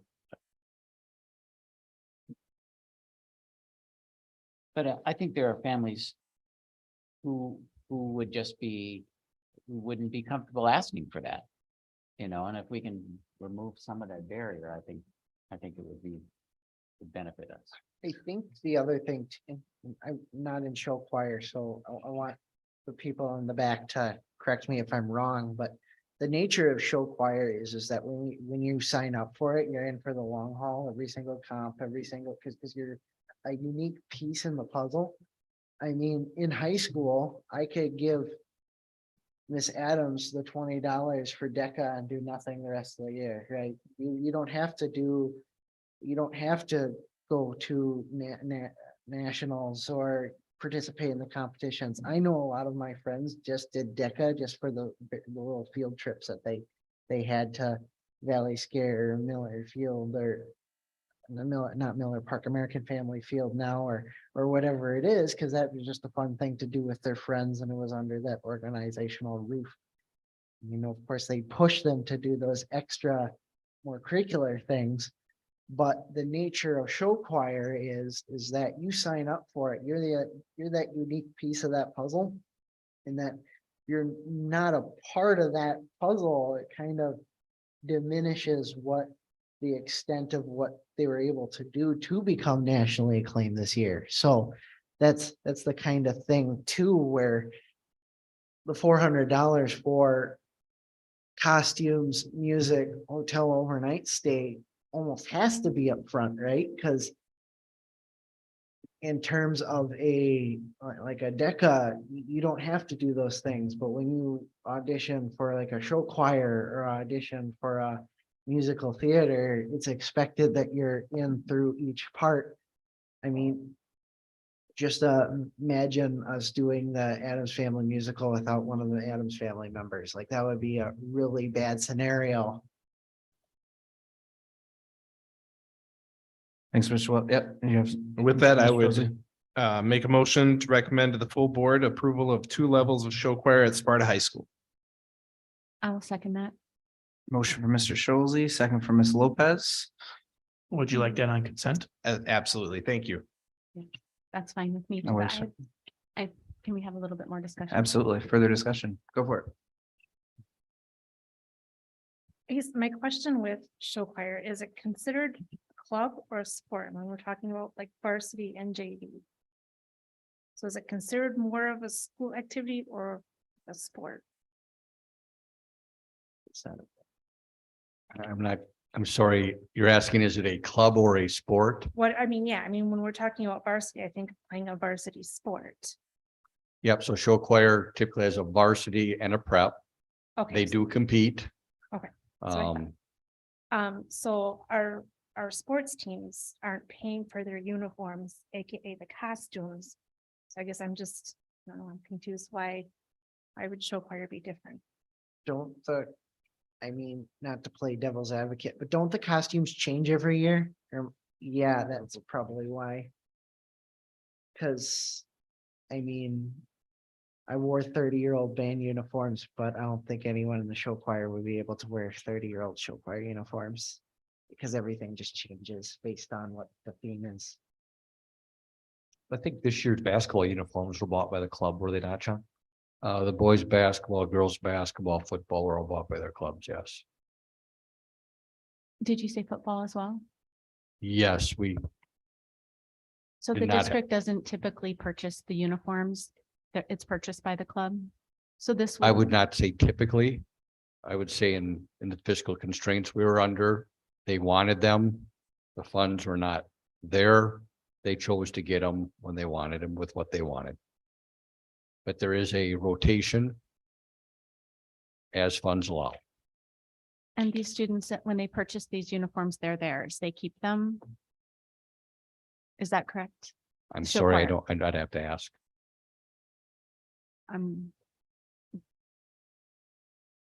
She said they're donated to the club then.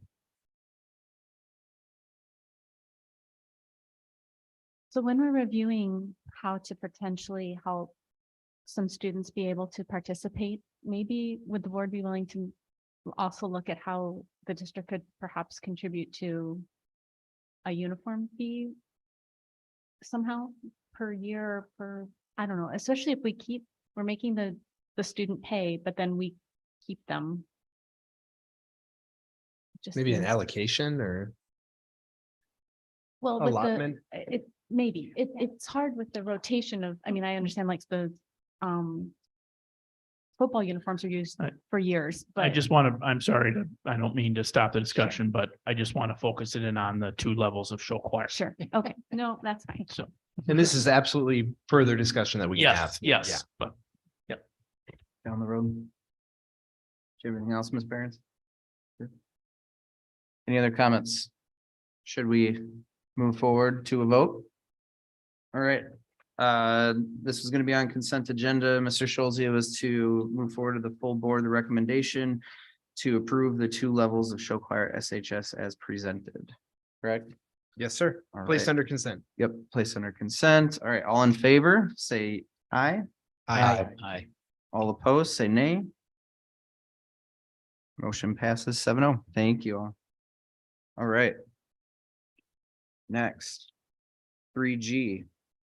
Discussion and possible recommendation to increase Dr. Wendy Burnett's contract to 260 days. Mr. Rupp.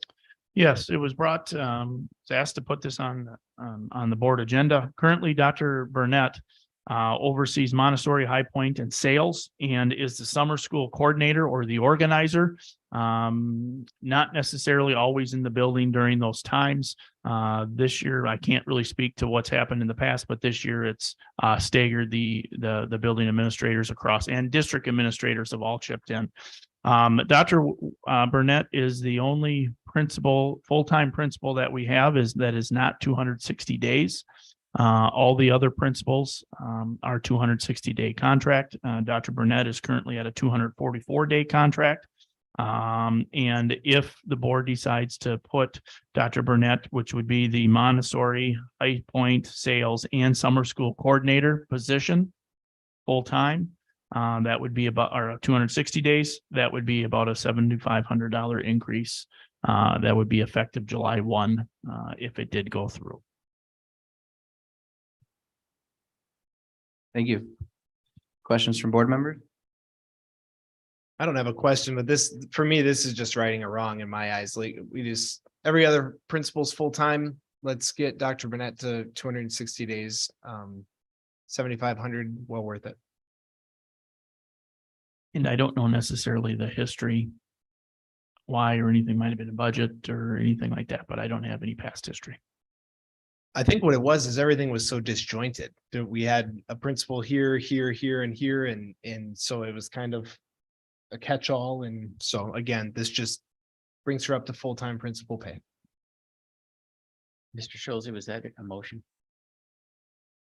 Yes, I can make that motion. And then I'll second it. Can you say the motion one more time? No, please? yes. Maybe I'd make a consider consent. too. absolutely. I'd entertain a motion to recommend approval to increase Dr. Wendy Burnett's contract to 260 days and be placed under consent. Motion for Mr. Schulze, You still second? Yeah. Oh, good. second from Mr. Hendricks. All right, any last discussion from board members? I would just add that we should probably then look at extending her secretary to 260 days as well. She's already 260 days. Perfect. The Montessori High Point secretary in summer school that works with Dr. Wendy is also 260 days. All right. Hearing no more discussion, all those in favor say aye. Aye. All those opposed say nay. Motion passes 7-0. Beautiful. All right, 3H, discussion and possible recommendation to approve extra duty contracts for building level special education program support. Ms. Moland. Thank you. So just a little background information on why the request for this. We previously employed a full-time person as a district-wide special education program support teacher. This person resigned last year and we did not replace this person. Given the budgetary scenario, staffing cuts that we already did have, knowing about ESSER funding dropping off next year, I didn't feel comfortable posting for a full-time position, given all of these things, but also navigating through trying to figure out how to basically manage the workload that this full-time person did. Let's see, I guess I go to the next slide here, just gives a brief summary of some of the duties that this full-time person did. And really the overarching part of it is really focusing on best practices for our special education staff and our IEPs, along with some legal compliance issues. All of those duties have fallen to the director. And again, it was a 1.0 position. My thought for at least a short-term fix at this juncture was to offer an extra duty contract to a special ed teacher, or it would be open to whomever, but the person with the experience and expertise in this area to our four main buildings, and then our smaller building would kind of take over the charters and private schools as well. Any questions? So I know that there was good news or potential good news on the state level in terms of budgetary. I'd like to see this potentially be a full 1.0 position, if that's something that the district would recommend if we had the funds to do so. If that's something that we're willing to wait to see if that can be finalized, or is this like something that we really want this 1 year to be temporary and then work towards a 1.0 position once when we get a better financial situation? That was my thought, that it would be something to work towards. As a director team, since the potential good news or seemingly good news, we being that nothing is finalized, we aren't talking about what we may or may not be able to do with that. Given the time of year too, I'm just feeling a bit of urgency to get at least something in place for next year, knowing that then if we're able to budgetarily work towards a 1.0 position, we can post for it earlier and get good candidates. Thank you. Other Was questions? this position previously paid out of ESSER? Is that why you mentioned ESSER? I'm sorry. Was this position previously paid out of ESSER? No. I just mentioned ESSER just meaning to post for it and then knowing the situation that we could be in a year from now. So is this something that you'd prefer to do now and then wait on, or if the state finalizes its budget, let's say before our next board meeting, would it be better just to finalize a 1.0 position and move forward? Is it? That was kind of my question too. I mean, we've come up with, we have some more information now prior or after making the initial decision on this. How do you feel now?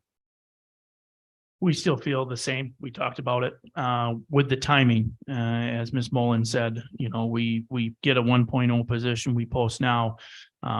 We are looking to fill this in middle of July or even the end of July. And now it could be an internal candidate.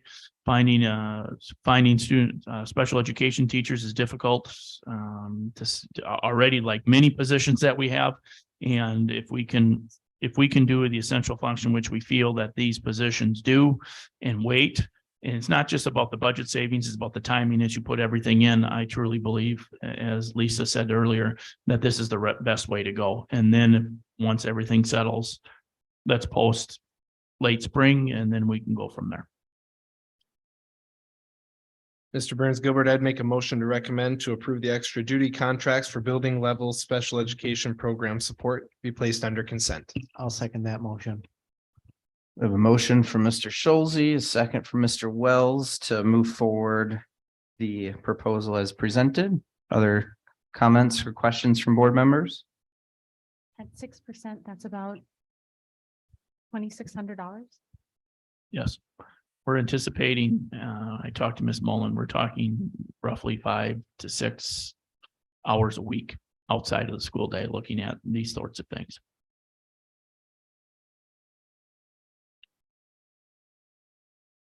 Other questions? All right.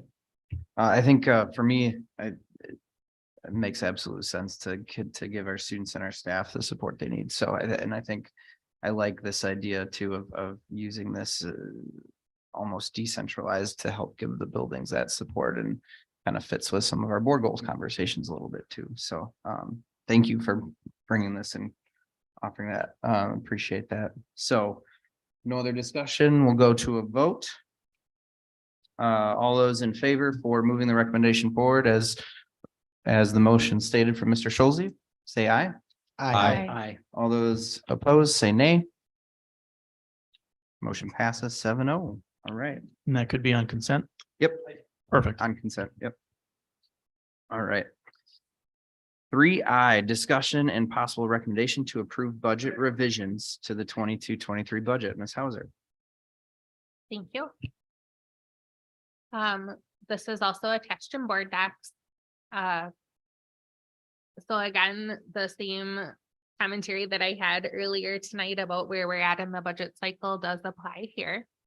So this is the best information that we have as of this week.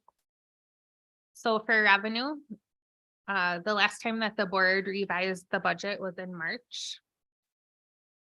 Since then, we have had additional income from local sources of $164,000. We did sell those vans, if you recall.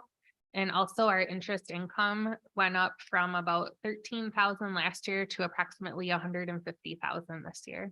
So we are doing exceptionally well on interest income, and we can see the benefit of that there. We did get our final open enrollment numbers from the state, and our revenue is about 58,000 less than we were projecting back in March.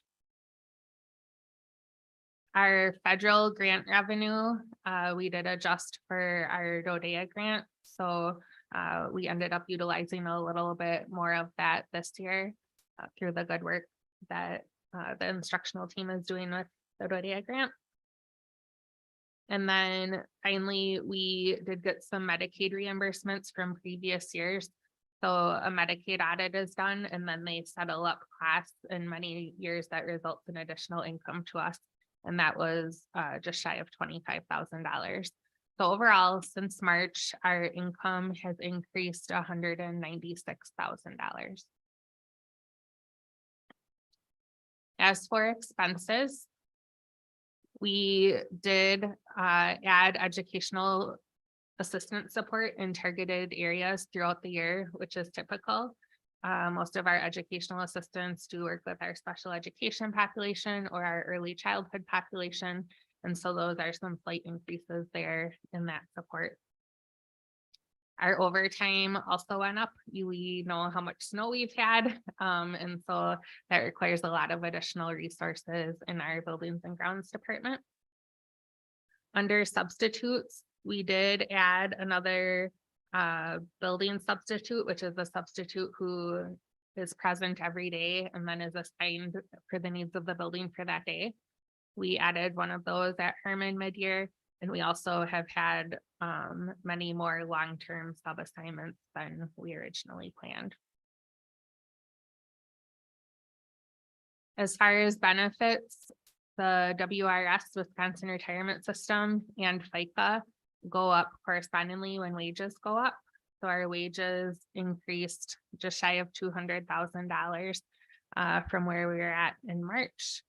And then the WRS and FICA go up as well. We also had more employees pick up health insurance throughout the year.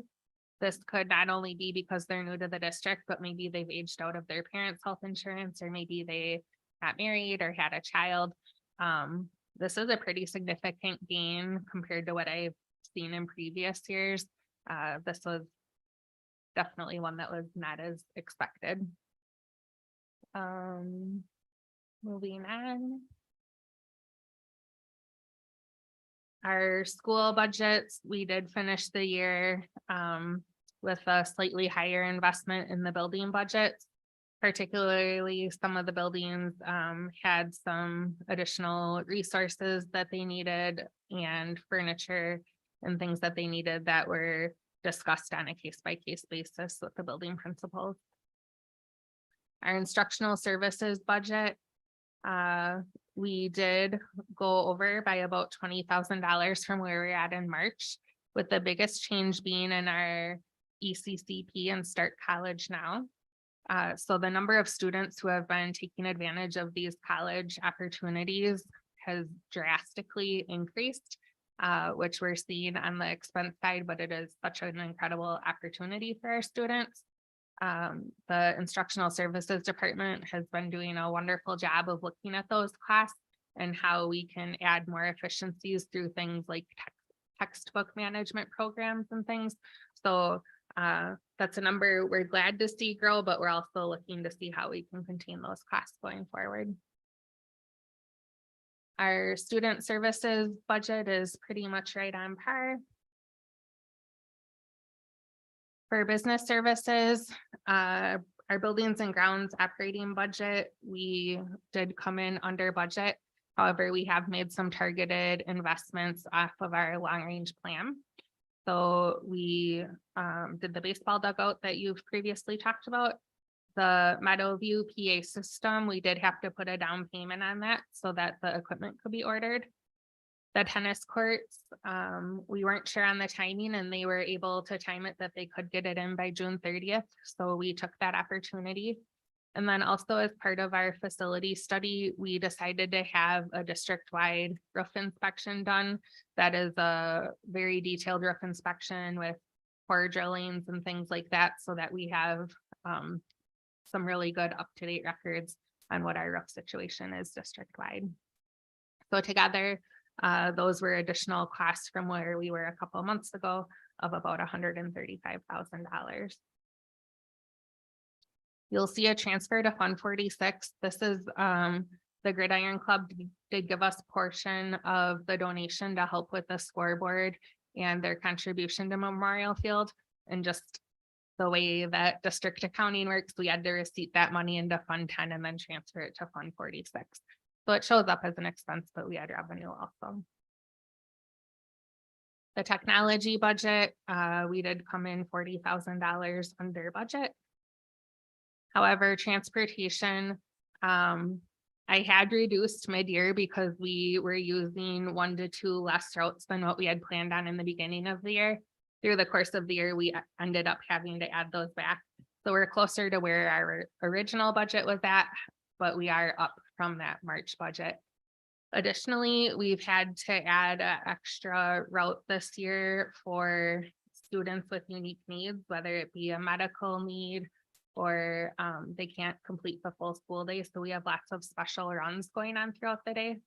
We also have had an increase in our amount of homeless students. And so we're doing more homeless transportation than we have historically, which is outside of our district boundaries. So it's more costly. And then finally, we had an increase in students that we're transporting for special services out of our district boundaries as well. Utilities, I did start bumping that budget down. Again, we typically budget utilities high, and then reduce that budget throughout the course of the year. So in summary, where we are at as of right now, and keep in mind, there's still a lot of transactions left to process in this coming month. But we have expenses exceeding our revenue of just shy of $300,000. But keep in mind, we did have that revenue stabilization money set aside of the 575. So that means we'd still have 280,000 of revenue stabilization left over for next year. Now, if you'll recall at the previous board meeting, we talked about we'd have that revenue stabilization plus about 170,000. Keep in mind that 170,000 was going to pay for some capital things that actually came out of this year's budget. So it washes out in the end. We just switched fiscal years up, if you're following me. So the net change really is that we're, as of right now, projecting that we'll use some of that revenue stabilization with the understanding that there are still a lot of transactions to clear, and I'll come with another update potentially at the full board meeting and for sure in July. Are there any questions? Thank you. Any questions for Ms. Hauser?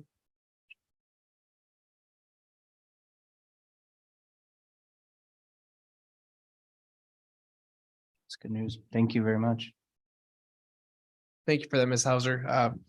With that, I'd entertain a motion to recommend to approve budget revisions to the 2022-2023 budget. I can't place that under consent. I think you can, but due to the fact that we might have some more information, I would recommend not having it on consent at this time, so that if there is some additional information, we can add it. If not, we just say there's no change, and it takes an additional 1 or 2 minutes, or you can talk about it more. Thank you, Mr. Russ. I'll make the motion to approve budget revisions for the 2022-2023 budget. I'll second. Perfect. Any more discussion? All those in favor? Aye. Aye. All those opposed? Nay. All right, motion passes 7-0. Announcements, information. All right, before we get to the end of the school year, we'll take these in order. STEM camp's going on this week. Mr. McKenna and I were walking in and he said, how was the second day of not having kids? And I said, we have kids today.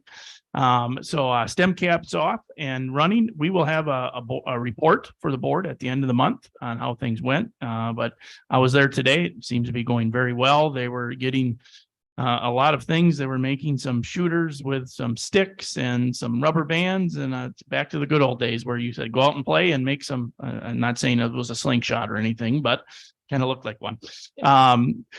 Anyway, and they're actually having an open house, a family and community day on Friday from 10 to 12:45. All community is welcome to attend. So on Friday from 10 to 12:45 at Meadowview here, right here. Full board meeting on the 26th, and the end of the school year. It is bittersweet because I know the kids are giving high fives and hugs and going home to not that regular adult that they see every day for the last 9 months. So, but I do believe we had a very good end of the school year, a little bit different end of the school year where we put some additional days on the end, but pros and cons with that, but we will be looking that over during the summer, have some plans, and most likely we're leaning on towards bringing that to the board because we might have some calendar discussions to talk about at that time. But very good end of the school year. I'm really proud of our staff. for finishing the year strong, doing what's best for kids and keeping that positive communication with families. So thank you very much. As Mr. Blaha said, our spring sports are wrapped up and our co-curriculars have already started ramping up for next fall with summer school and tryouts and open passing leagues and summer leagues and that sort of thing. And middle and high school summer school starts a week from today as well. And our traditional summer school starts the second Monday in July. And then in July, we have July 10th, Committee of the Whole. And I want to remind the board, we're having a special board meeting on July 20th dedicated to the facility study and where we're at in that process. Looking forward to that. And I'll just jump to facility and auditorium updates. Lee and I met, I believe it was last week with Main Stage, Jeff from Main Stage, and we are very close to finalizing the RFP. Hopefully our goal is to get this to the board finalized by the end of the month, because our next step in the process is the board approve the project and then we have to bring that out to bid. One of the reasons why we got Main Stage, so we'll go through specs and everything like that. But right now we're looking at, don't quote me on it, but the time we talked about, it was about a 6-month turnaround. So we're looking at February and March, looking at the music calendar. That might be a pretty good day too, but once again, that's all up in the air, but we're very excited to get that project started. And we've already have, I believe July 10th is a walkthrough day that we already have it played. So I'm very excited with that. The facility study, we met again with Bray, Market and Johnson, and Lee and I met with Baird today to talk about all sorts of wonderful things with the finances through facility planning to master planning and to everything like that. And we're continuing to meet. We're meeting again on Wednesday. Very good conversations, learning a lot about the process. Lee is guiding me through very well. And so is Bray and Market and Johnson doing a very nice job with that as well. So continue to give those updates, but a lot of positive things happening on then, but all going to be leading up to July 20th. Where we'll give a little bit more. Our plan is July 20th will be a board meeting where the board will discuss. We'll have public input before, but then the board will discuss and be able to discuss freely.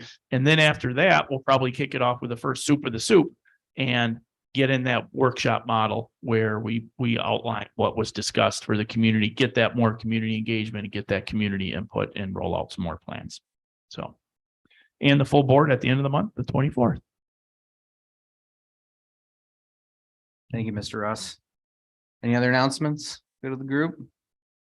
Mr. Burns Gilbert, I'd entertain a motion to adjourn. I would too.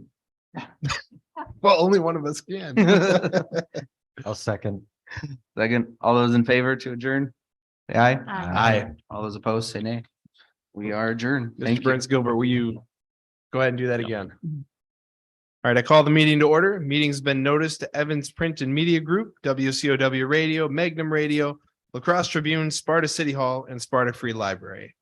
Mr. Russ, are there any changes to the agenda? No, there are not. I would entertain a motion at this time to adopt the agenda. I'll make the motion. A motion from Mr. Hendricks. Do I have a second? Second from Mrs. Lopez. All in favor? Aye. Aye. All right, item 2A, employment recommend. Oh, Oh, go ahead. we do Mr. have Russ. public input. Oh, thank you for that. Does anyone wish to have public input? Mr. Calkins, you raised your hand. Is that you? He's just Nope, waving. okay. Yeah. All right. With no public input, I would go to item 2A, employment recommendations. Mr. Russ. Attached in board docs is your employment recommendations for your approval and for your information as well. Thank you for that, Mr. Russ. At And, this, and may go I ahead. say, you'll see these more often during the summer. Normally they're on consent during the full board meeting, but during the summer months, this helps with the onboarding process, especially with the certified staff. So we may be having more special meetings, on the 20th. Most likely we'll have an agenda item on that one before the facility. So this is normal process that we've used in the past. and at this time, I'd entertain a motion to approve the employment recommendations. So moved. I have a motion from Mr. Burns Gilbert. Do I have a second? I'll second that. A second from Mr. Wells. Any further discussion on this topic? Hearing none, roll call. Mr. Burns Gilbert, Yes. Mr. Hendricks, Yes. Mr. McKenna, Yes. Mr. Wells, Yes. Ms. Lopez, Mr. Schulte, Yes. Ms. Barron's. Yes. Motion carries 7-0. At this time, I'd recommend a motion to adjourn. I'll entertain a motion to adjourn. I will make those. Oh, man. I'll Mrs. second that. Lopez, I have a first. Mr. Was that, do you guys talk about that before the meeting? Well, I right. think you beat everyone to the motions earlier in the day, Well, you- earlier in the meeting, so they're. That's right. Perfect. All right. All in favor? Aye. We are adjourned.